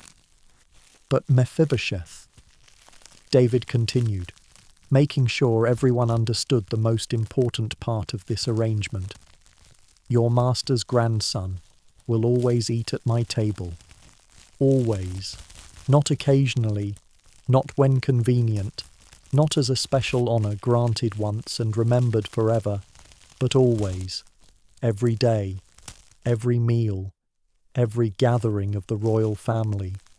Mephibosheth would have a place, a chair, a position that could never be taken away, never be revoked, never be questioned." Ziba's response was immediate. "Your servant will do whatever my lord the king commands his servant to do." He understood that this wasn't a request, it was a royal decree, and his role would be to ensure that David's vision for Mephibosheth's restoration was fully realized. But while the practical arrangements were being made, while the details of property management and agricultural oversight were being discussed, Mephibosheth was still trying to process the reality of what was happening to him. From dead dog to honoured guest at the king's table, from worthless exile to wealthy landowner, from forgotten remnant to permanent member of the royal household. The transformation was so complete, so overwhelming, so far beyond anything he could have imagined that he could barely take it in. He was learning something that many people never discover, that our assessment of our own worth is often the least reliable measure of our actual value, that the way we see ourselves is frequently distorted by pain, by failure, by the accumulated weight of disappointment and loss.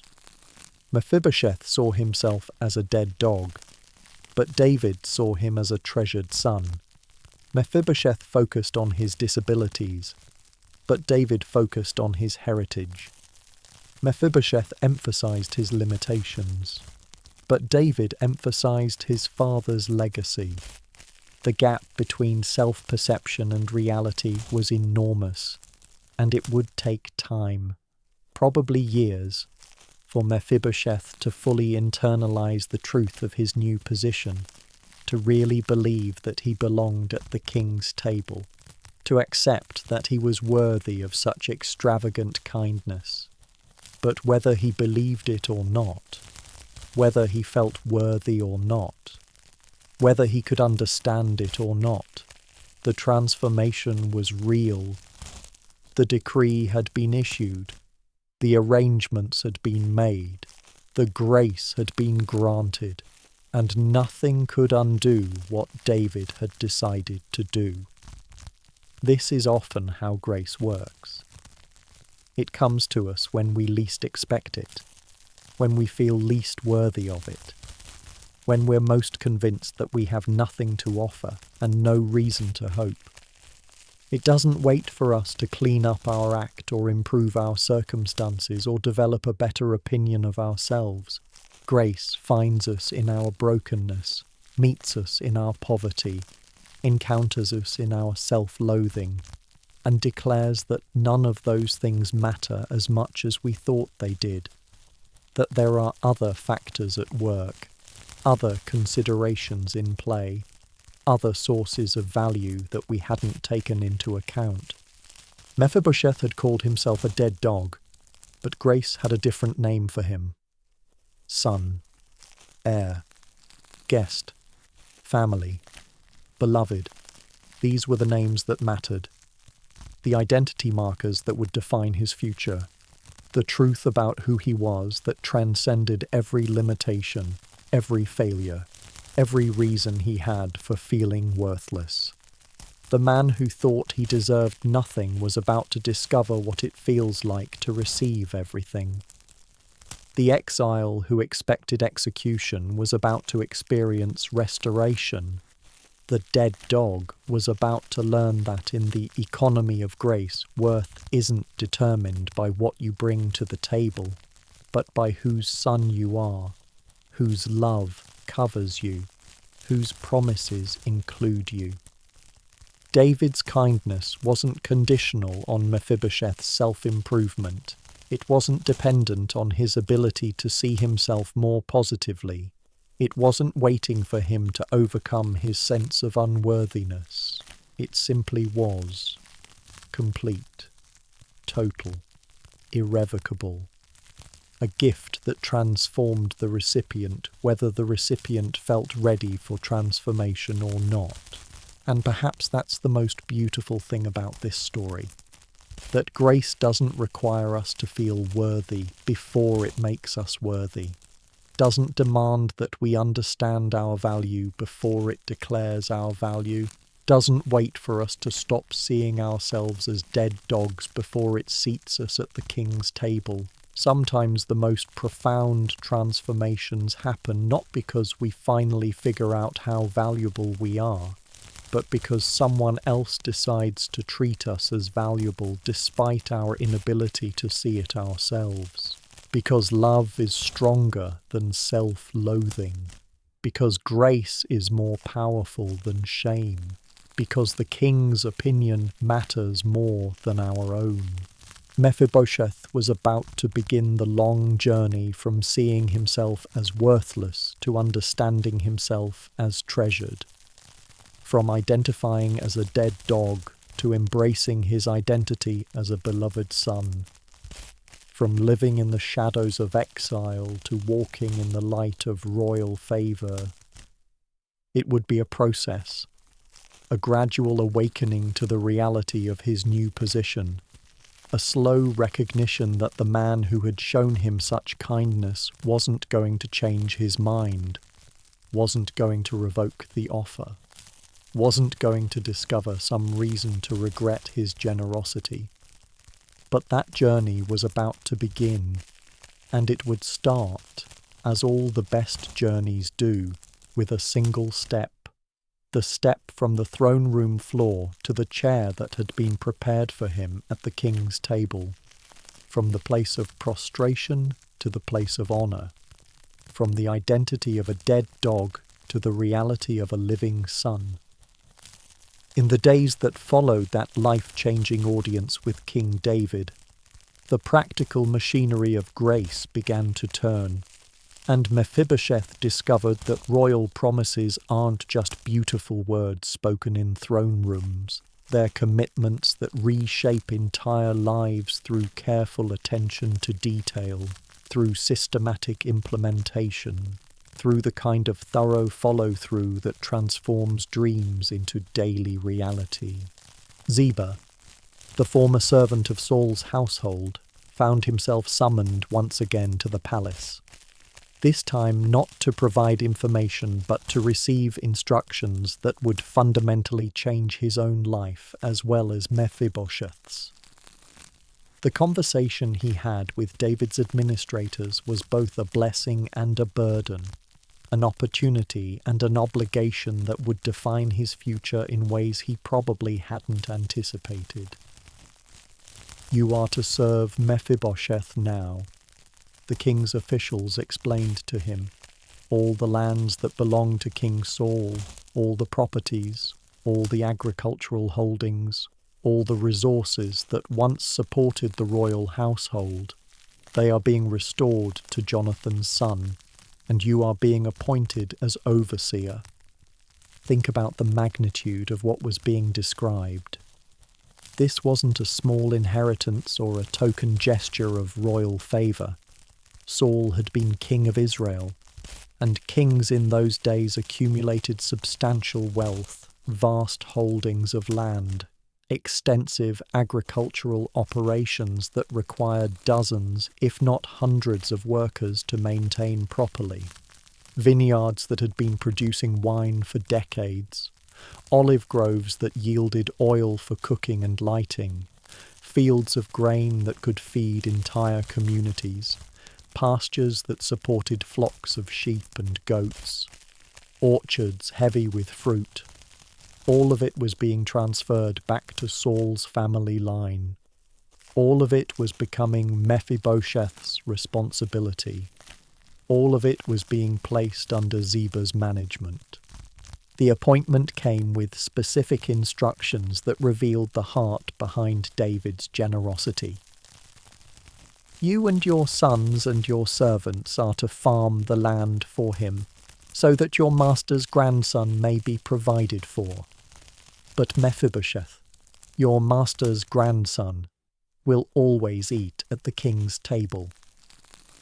This arrangement was both practical and profound. Practical because it ensured that Mephibosheth would have ongoing income, not just a one-time gift, but a sustainable source of wealth that would support him and his family for generations to come. Profound because it demonstrated that David's kindness wasn't just about dramatic gestures. It was about long-term care, about creating security that would last. Ziba understood the implications immediately. "I have 15 sons and 20 servants," he reported to the officials, indicating the size of the workforce that would now be dedicated to managing Mephibosheth's restored inheritance. This wasn't a small operation. It was a substantial enterprise that would require significant organization, careful planning, and dedicated management to operate successfully. The restoration process began immediately. Surveyors went out to identify the exact boundaries of Saul's former holdings, to determine which properties had been taken over by others during the years since the dynasty's fall, to establish clear legal title to everything that was being returned. Royal scribes prepared documents, drew up deeds, created the official records that would make Mephibosheth's ownership legally unquestionable. Meanwhile, workers began the process of assessing the condition of the properties, determining what repairs were needed, what improvements could be made, what resources would be required to bring everything back to full productivity. Some buildings had fallen into disrepair during years of uncertain ownership. Some fields had been neglected. Some equipment needed replacement. But David's commitment to Mephibosheth's restoration wasn't limited by the current condition of the properties. Royal funds were made available for repairs, for improvements, for whatever was needed to ensure that the inheritance would be not just returned, but restored to its full potential value. Think about what this meant for Mephibosheth personally, the man who had struggled to contribute meaningfully to Mashiach's household, who had worried about being a burden, who had lived with the constant anxiety of economic insecurity, was now the owner of vast estates, the employer of dozens of workers, the master of properties that generated substantial income. His wife, who had married him knowing that their future would be marked by poverty and uncertainty, was now the wife of a wealthy landowner, the mistress of estates that had once belonged to kings, the mother of children who would inherit not just royal blood but royal resources. His son, who had been playing in the dust of Lodabar, unaware of his grandfather's legacy, was now the heir to substantial wealth, the future owner of properties that would provide security for generations, the bearer of a name that carried both history and hope. But the most remarkable aspect of this restoration was how it revealed David's character. He could have simply invited Mephibosheth to live at the palace, could have provided him with a room and meals and called it generous. Instead, he restored full dignity, complete independence, total security, ensuring that Mephibosheth would never again have to depend on anyone's charity. The lands being restored weren't just property, they were identity. They represented Mephibosheth's rightful place in society, his legitimate claim to respect and recognition, his connection to a heritage that had been interrupted but not destroyed, his restoration to a position that was his by right of birth, not by gift of the king. Ziba's role in this arrangement was crucial.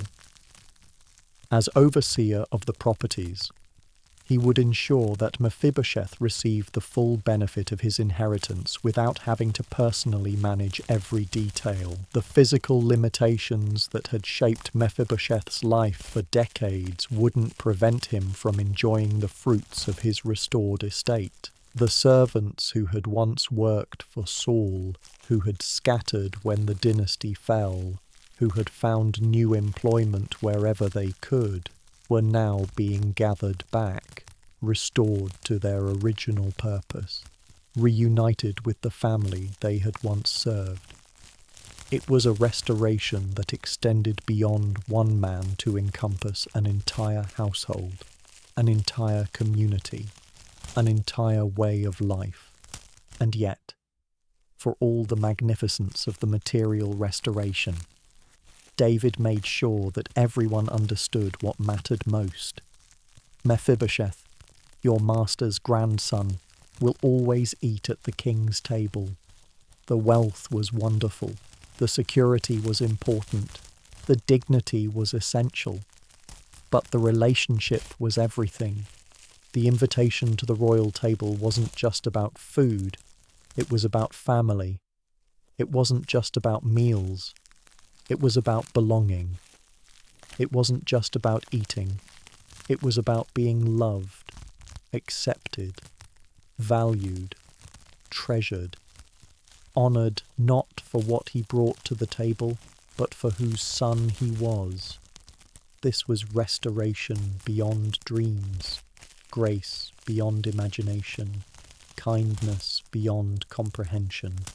It was the kind of transformation that reminds us that sometimes, when we think our story is ending, it's actually just beginning. That when we assume we've lost everything, we might be about to gain more than we ever dared to hope.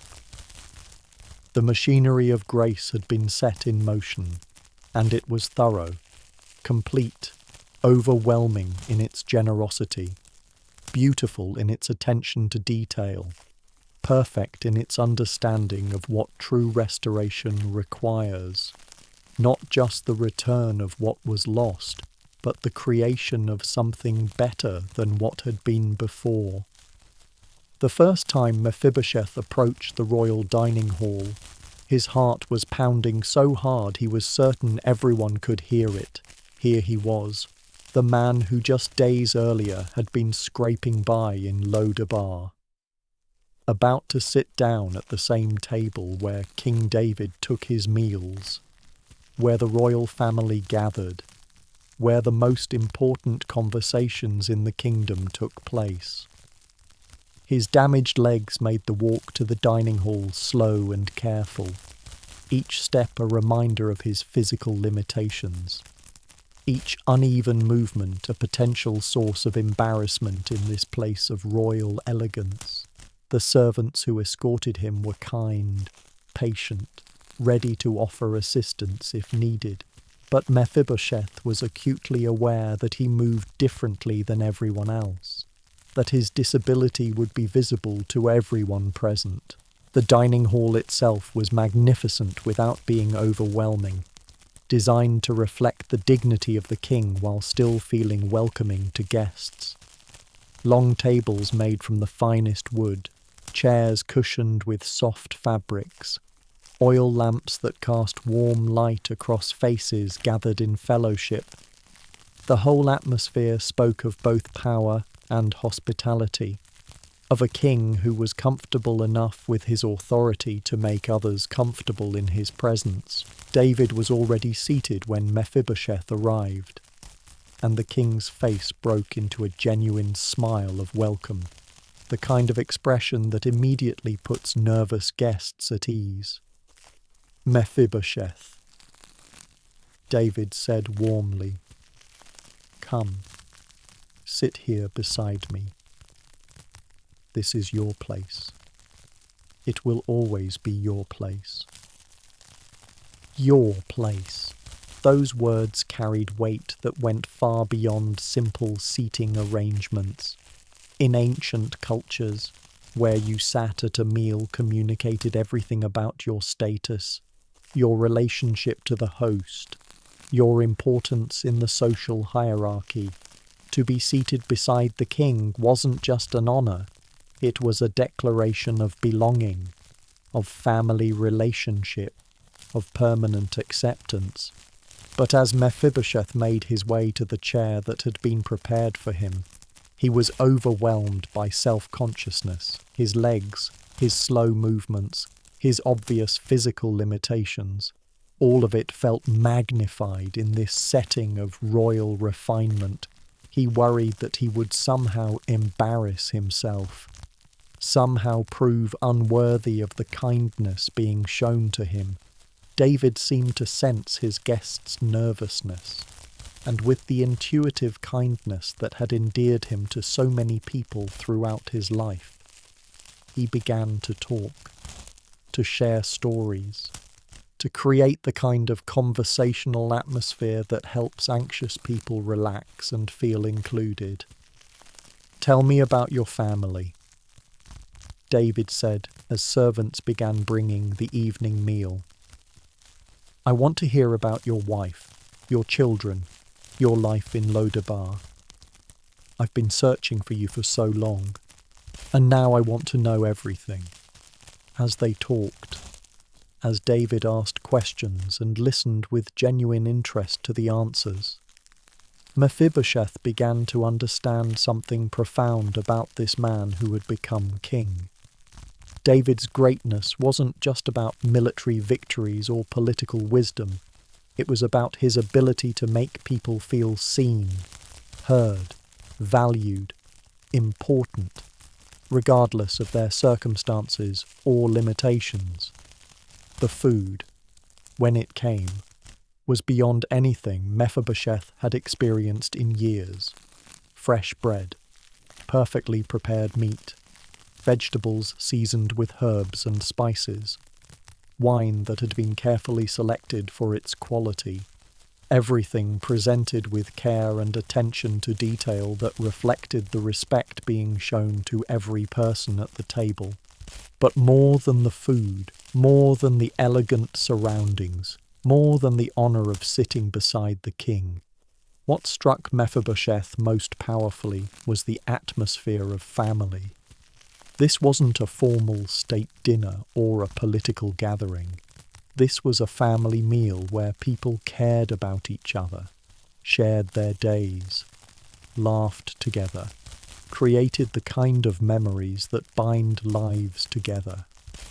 David's children were present, and they welcomed Mephibosheth with the easy acceptance that comes naturally to young people who take their cues from their father's example.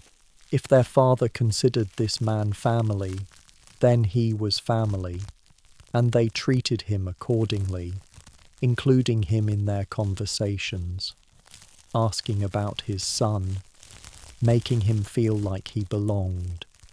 As the meal progressed, Mephibosheth found himself relaxing in ways he hadn't in years. The constant vigilance that had marked his life in exile, the perpetual awareness of being an outsider, the careful monitoring of every word and gesture to avoid giving offence. All of it began to fade as he realized that this acceptance was genuine, that this welcome was real, that this place at the table was truly his.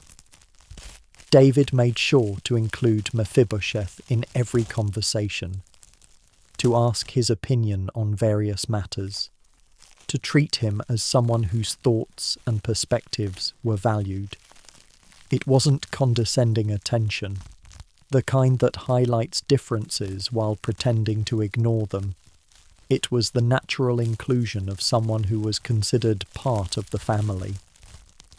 When other guests commented on Mephibosheth's presence, David's responses were always warm and proud. "This is Jonathan's son," he would say, "my dear friend's boy, and therefore my own son as well." There was never any hesitation, never any awkwardness, never any suggestion that Mephibosheth's presence required explanation or justification.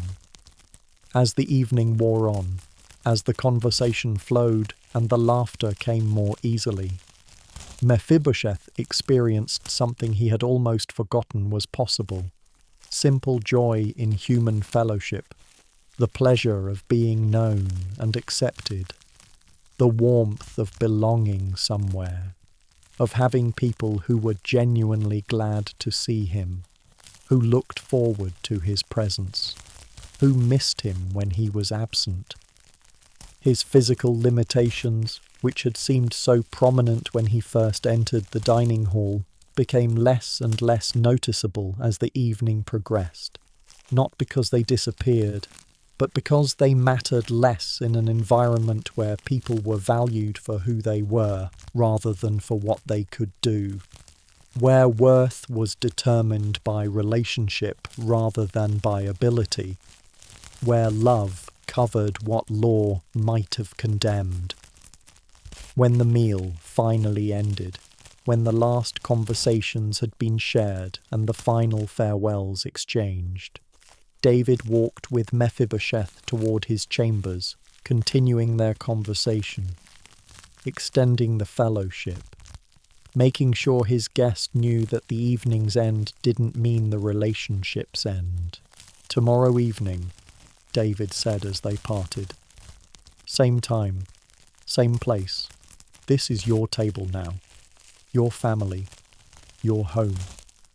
You never have to wonder again whether you belong here, because you do. You always will, and nothing will ever change that."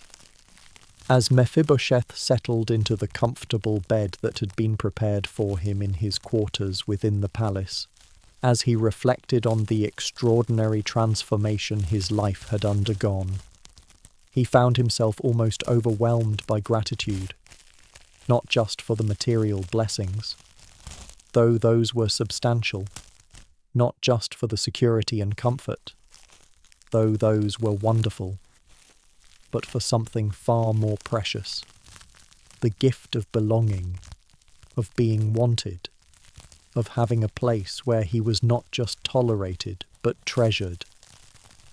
The man who had thought of himself as a dead dog had spent the evening being treated as a beloved son.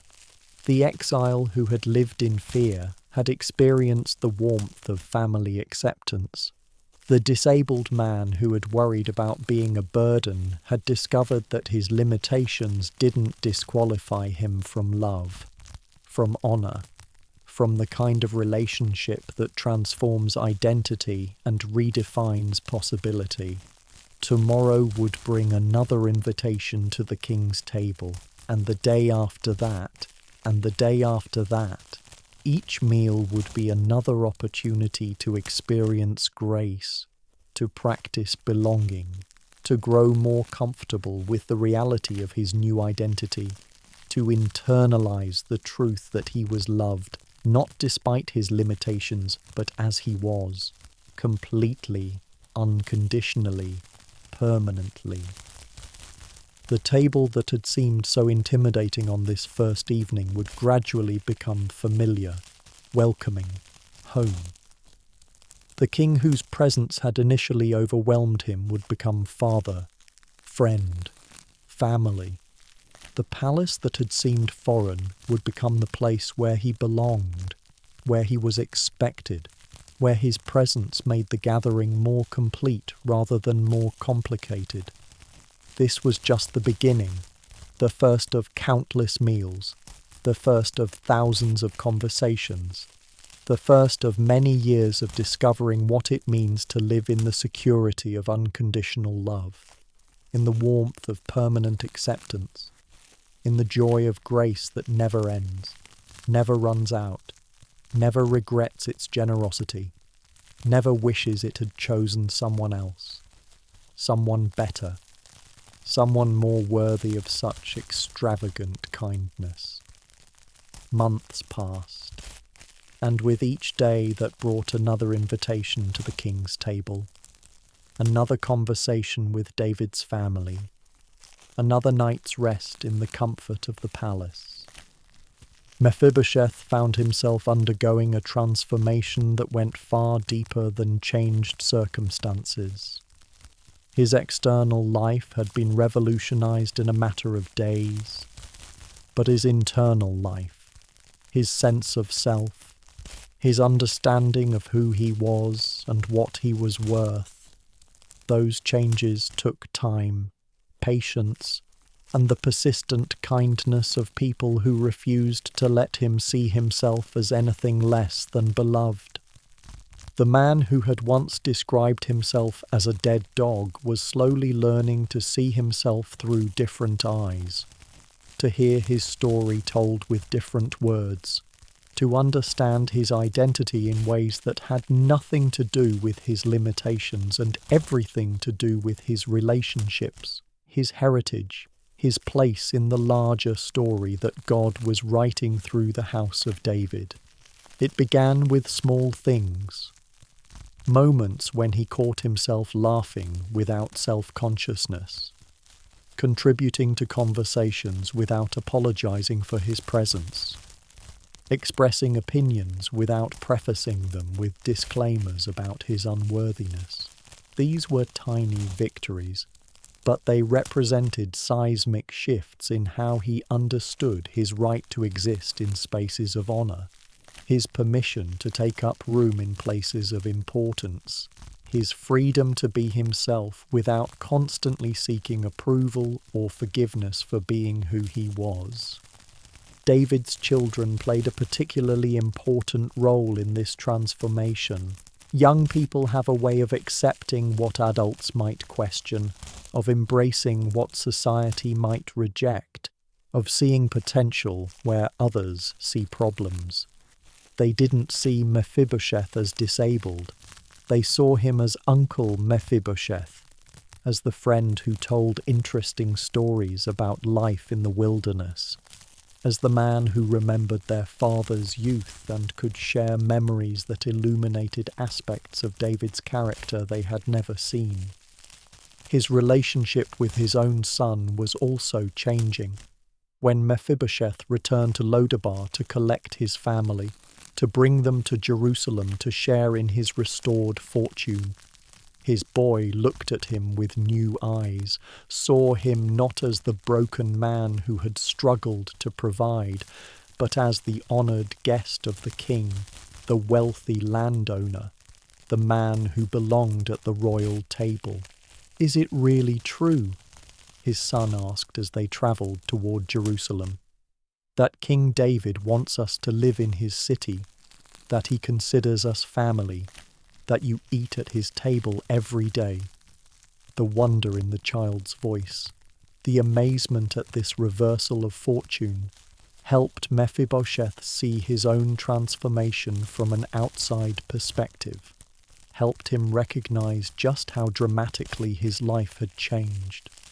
His wife, who had married him when he had nothing to offer but love and loyalty, who had shared his poverty without complaint, who had worried about their future without letting that worry poison their present, was now adjusting to a different kind of life entirely. She was learning to manage a household with servants, to oversee the preparation of meals she didn't have to cook herself, to wear clothes that had been made by skilled craftsmen rather than patched together from whatever materials were available.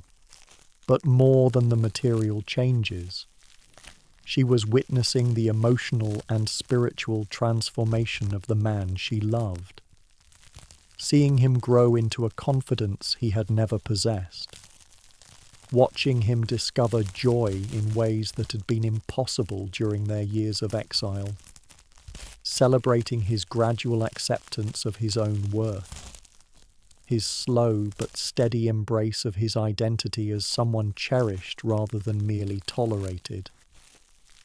The lands that had been restored to him, the vast properties that now generated income for his family, required regular attention and oversight, even with Ziba managing the day-to-day operations.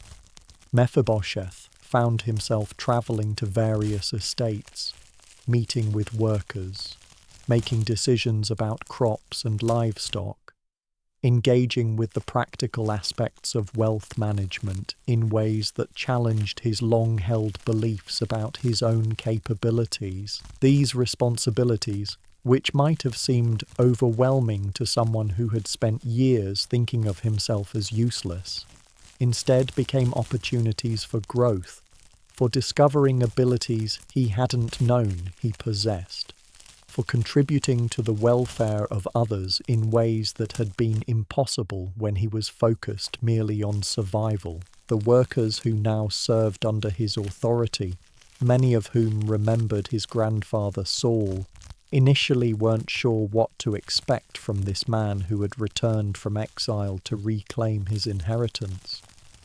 But they quickly discovered that Mephibosheth's years of poverty had taught him empathy. His experience of powerlessness had given him compassion. His knowledge of what it meant to depend on others' kindness had made him a generous and understanding employer. He treated his workers with the same respect he had learned to appreciate from David, paid them fairly, listened to their concerns, created the kind of working environment where people felt valued rather than exploited. His leadership style was shaped not by arrogance or entitlement, but by gratitude, by the recognition that he was stewarding gifts he had never earned, managing resources that had been restored to him by grace rather than by right. At the king's table, his growing confidence became evident to everyone who knew him.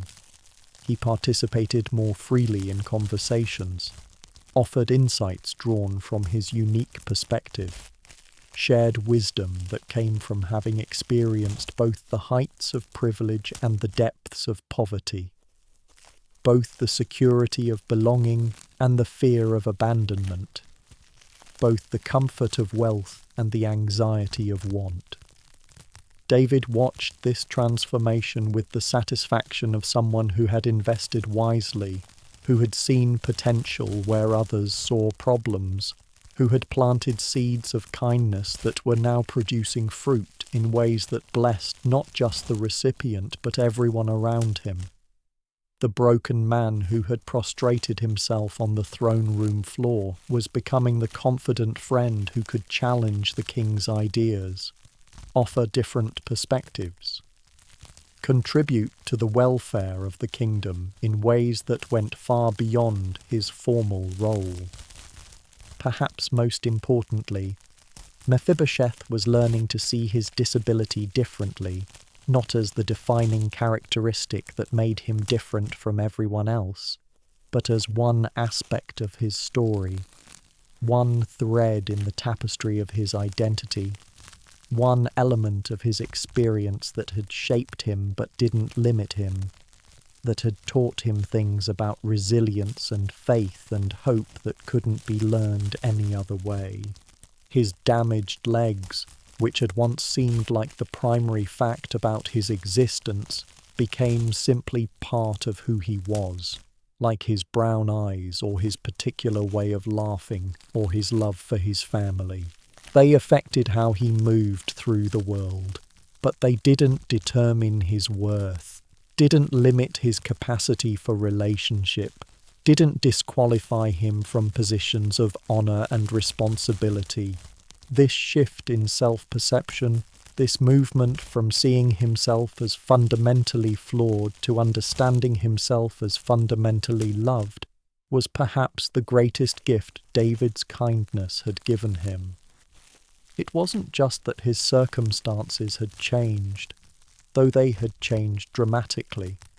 It was that his identity had been transformed, that he had learned to see himself as God saw him, as David saw him, as his father Jonathan would have seen him, as beloved, valuable, worthy of love and honour and respect.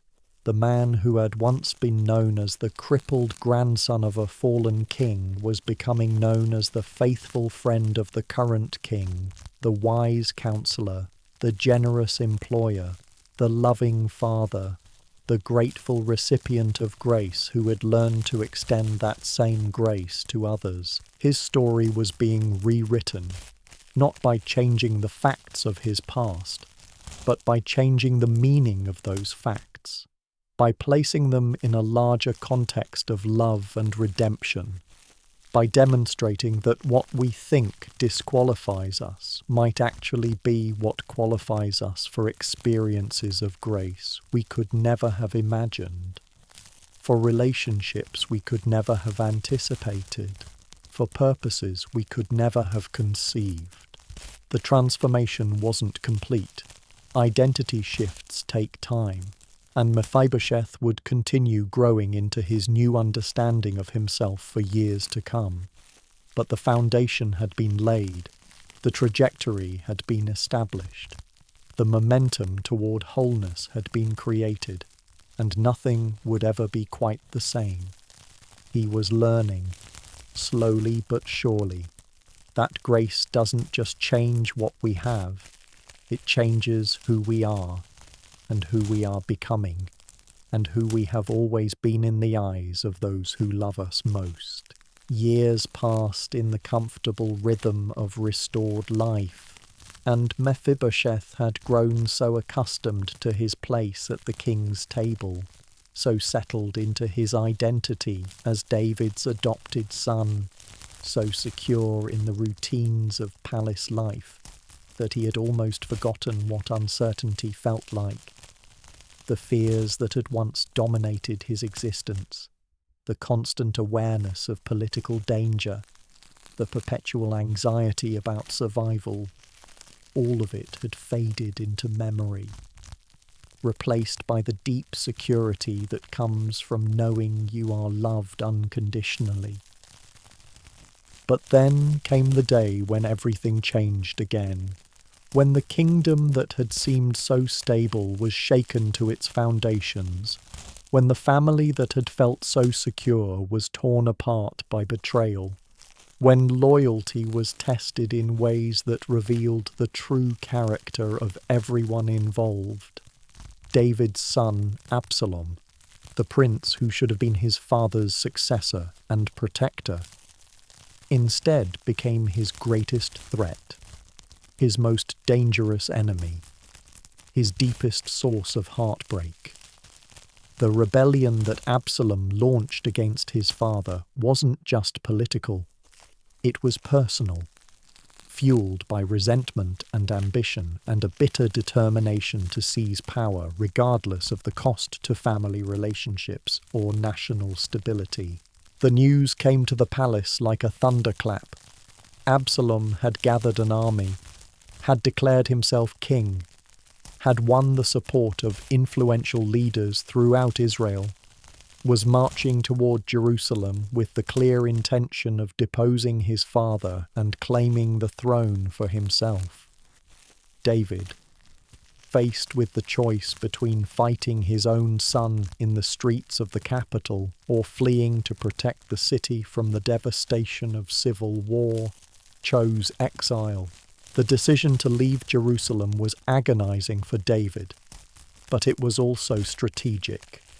By withdrawing from the city, he could regroup, gather loyal forces, and prepare for the conflict that seemed inevitable while avoiding the kind of urban warfare that would have destroyed the capital and killed countless innocent people. It was the choice of a king who loved his people more than his throne, his city more than his crown. But it was also a choice that put everyone in David's household in an impossible position. Those who had been close to the king, who had benefited from his favour, who had been part of his inner circle, now had to decide whether to follow him into exile and uncertainty, or remain in Jerusalem and hope for mercy from the new regime. For Mephibosheth, the decision should have been simple. David had saved his life, restored his fortune, made him part of the royal family, treated him with kindness that went far beyond any reasonable expectation. Loyalty demanded that he follow David wherever the king chose to go, support him through whatever challenges lay ahead, demonstrate the same faithfulness that David had shown to Jonathan's memory. But Mephibosheth's physical limitations complicated what should have been a straightforward choice. The journey into exile would be difficult, demanding, potentially dangerous for someone who struggled with mobility, who couldn't move quickly when speed might mean the difference between life and death, who might become a burden to companions who needed to travel light and fast. As David prepared to leave Jerusalem, as the loyal members of his household gathered their essential belongings and prepared for the journey into the wilderness, Mephibosheth faced the most difficult decision of his life. His heart wanted to follow David. His gratitude demanded that he remain loyal. His love for the man who had become his second father compelled him to share whatever hardships lay ahead. But his physical reality made that choice complicated. His damaged legs, his need for assistance with mobility, his dependence on accommodations that might not be possible in the harsh conditions of exile. All of it weighed against his desire to demonstrate his loyalty in the most direct and unambiguous way possible. And then Ziba appeared, offering a solution that seemed perfect, too convenient, but appealing in its apparent simplicity. "Let me go with the king," Ziba suggested. "I can provide supplies, support, assistance that will be valuable during the journey, and I can speak for Mephibosheth, represent his interests, ensure that his loyalty is understood even if he cannot physically make the journey himself." It seemed reasonable, practical, even wise. Ziba had been managing Mephibosheth's estates for years, had proven himself capable and reliable, had demonstrated his understanding of what the situation demanded. If anyone could represent Mephibosheth's interests faithfully, surely it would be the man who had been entrusted with so much responsibility, who had been so consistently dependable, who seemed to understand both loyalty and practicality. But Ziba had his own agenda, his own calculations, his own assessment of how this crisis might be turned to his advantage. He had been serving Mephibosheth for years, managing properties that had once been his own responsibility when he served Saul, working for the benefit of someone else when he might have been working for his own enrichment. The rebellion created an opportunity, a chance to change his circumstances, to improve his position, to secure benefits that had been beyond his reach. So when Ziba met David in the wilderness, when he appeared with supplies and provisions for the exiled king, he didn't just offer material support. He offered information, explanation, interpretation of events that painted Mephibosheth in the worst possible light. "Where is your master's grandson?" David asked, probably hoping for news that Mephibosheth was safe, that he was managing as well as possible under the circumstances, that his absence from the exile was temporary, based on practical considerations rather than political calculations.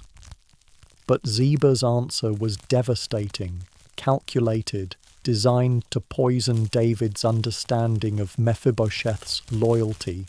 "He is staying in Jerusalem because he said, 'Today the house of Israel will restore to me my grandfather's kingdom.'"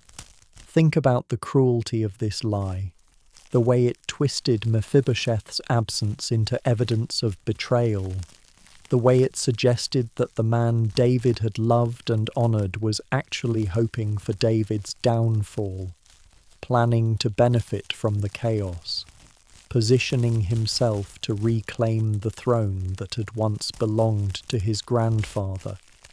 David, exhausted by the stress of exile, heartbroken by his son's betrayal, surrounded by uncertainty about who could be trusted, heard Ziba's words and felt the sharp pain of what seemed like another betrayal, another disappointment, another example of misplaced trust and undeserved kindness repaid with ingratitude.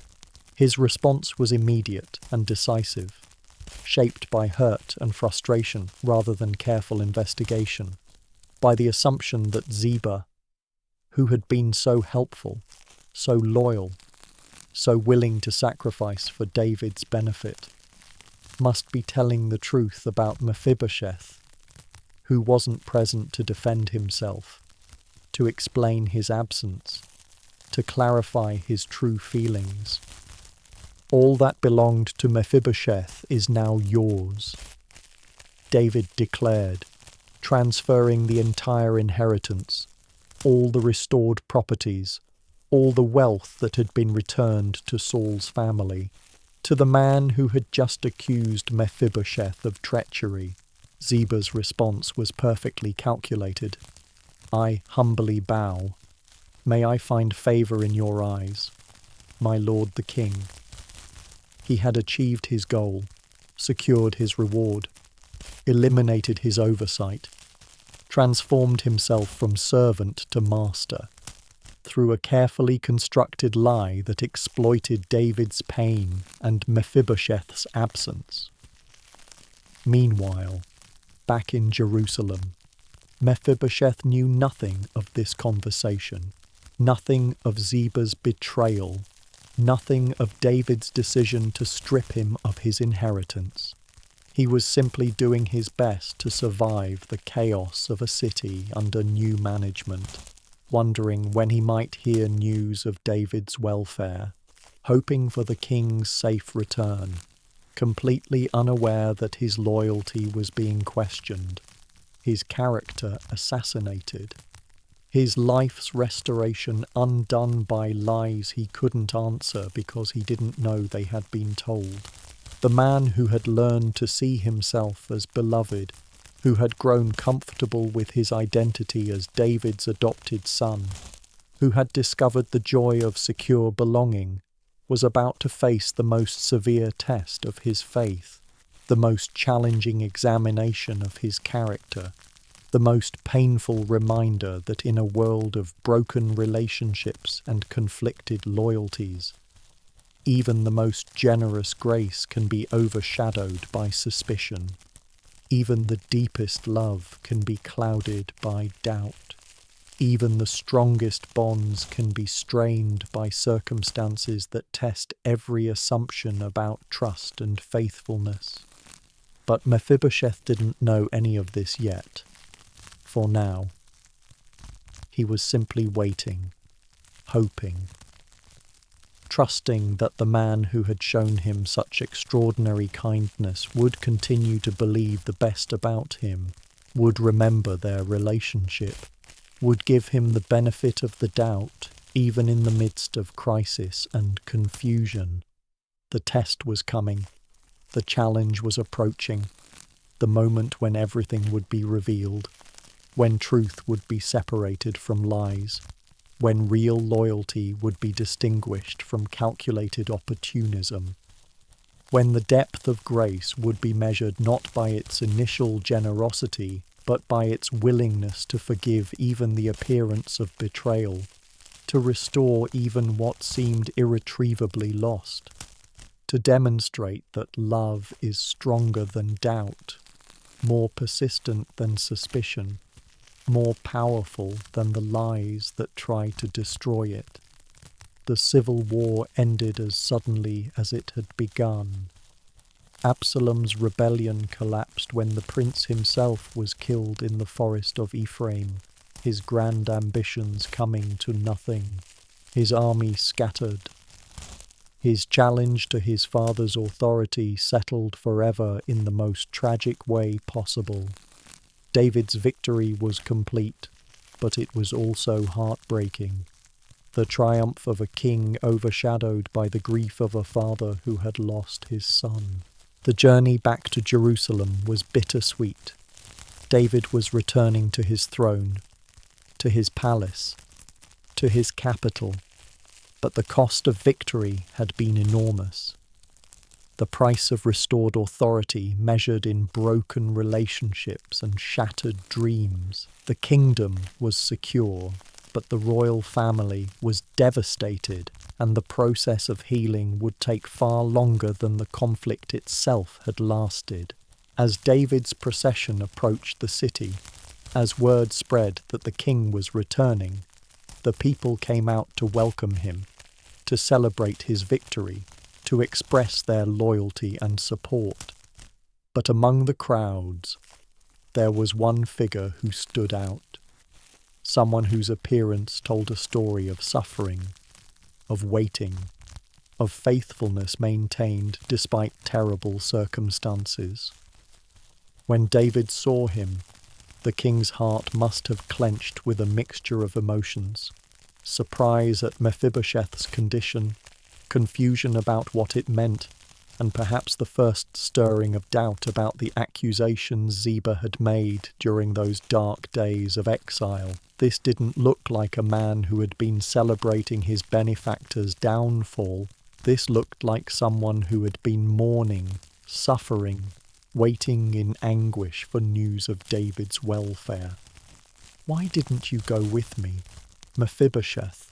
David asked, his voice carefully controlled, his words carrying both the weight of hurt and the possibility of hope, the chance for explanation, for understanding, for the kind of truth that might heal what lies had damaged. Mephibosheth's response came tumbling out, urgent, desperate, heavy with months of suppressed pain and frustrated loyalty. "My lord the king, since I your servant am lame," I said, "I will have my donkey saddled and will ride on it, so I can go with the king. But Ziba my servant deceived me, and he has slandered your servant to my lord the king." The truth, when it finally emerged, was both simple and heartbreaking. Mephibosheth had never intended to abandon David, had never hoped for the king's downfall, had never calculated that Absalom's rebellion might benefit him. He had wanted to follow David into exile, had made plans to join the journey despite his physical limitations, had been preparing to demonstrate his loyalty in the most direct way possible. But Ziba had betrayed that trust, had abandoned his master when departure became inconvenient, had chosen his own advantage over faithful service, and then, in the cruelest twist of all, had used David's exile as an opportunity to destroy the man he was supposed to serve, to poison the relationship he was supposed to protect, to steal the inheritance he was supposed to manage. "He slandered your servant to my lord the king," Mephibosheth continued, his voice breaking with the pain of being misunderstood, of having his loyalty questioned, of losing not just his material inheritance, but something far more precious, David's trust, David's belief in his character, David's confidence in the relationship they had built together over years of shared meals and growing friendship. But then Mephibosheth said something that revealed the depth of his transformation, the completeness of his understanding of grace, the way David's original kindness had changed not just his circumstances, but his very soul. "But my lord the king is like an angel of God," he said, "so do whatever pleases you." Like an angel of God, even in his pain, even after losing everything, even when he had been wrongly accused and unjustly punished, Mephibosheth's first instinct was not to demand justice, but to affirm his trust in David's character, to acknowledge the king's right to make decisions, to submit to whatever judgment seemed appropriate, because his security didn't depend on being understood by others. It depended on knowing who he was in relationship to the king who had first shown him grace. "All my grandfather's descendants deserved nothing but death from my lord the king," he continued, making sure David understood that even if the worst accusations were true, even if he had been disloyal, the king's original kindness had been so extravagant, so undeserved, so far beyond anything that could be claimed as a right, that gratitude was still the only appropriate response. "But you gave your servant a place among those who eat at your table." The reference to the table, to that daily experience of belonging, of acceptance, of family relationship, carried all the weight of what had been lost, what had been precious, what had mattered more than wealth or status or material security. "So what right do I have to make any more appeals to the king?" It was a question that came from the heart of someone who had learned the true nature of grace, who understood that it can't be earned, can't be demanded, can't be claimed as a debt owed, but only received with gratitude when it's offered, treasured when it's given, mourned when it seems to be withdrawn.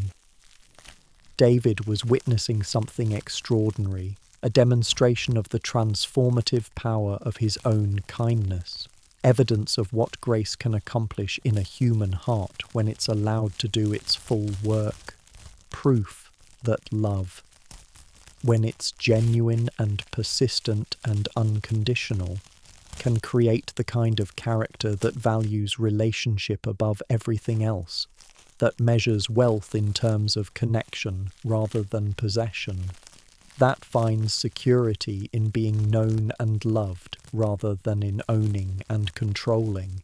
This was grace upon grace.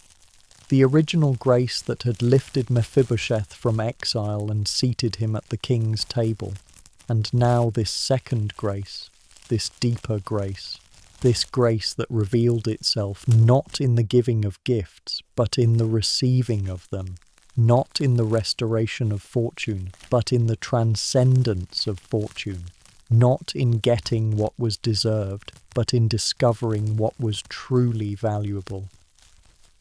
Mephibosheth had learned the secret that eludes so many people, that our circumstances don't determine our worth, that our security doesn't depend on our possessions, that our identity isn't defined by what we own, but by whose we are, that the most precious gifts can never be taken away because they live in the realm of relationship, in the space between hearts, in the bonds that connect souls.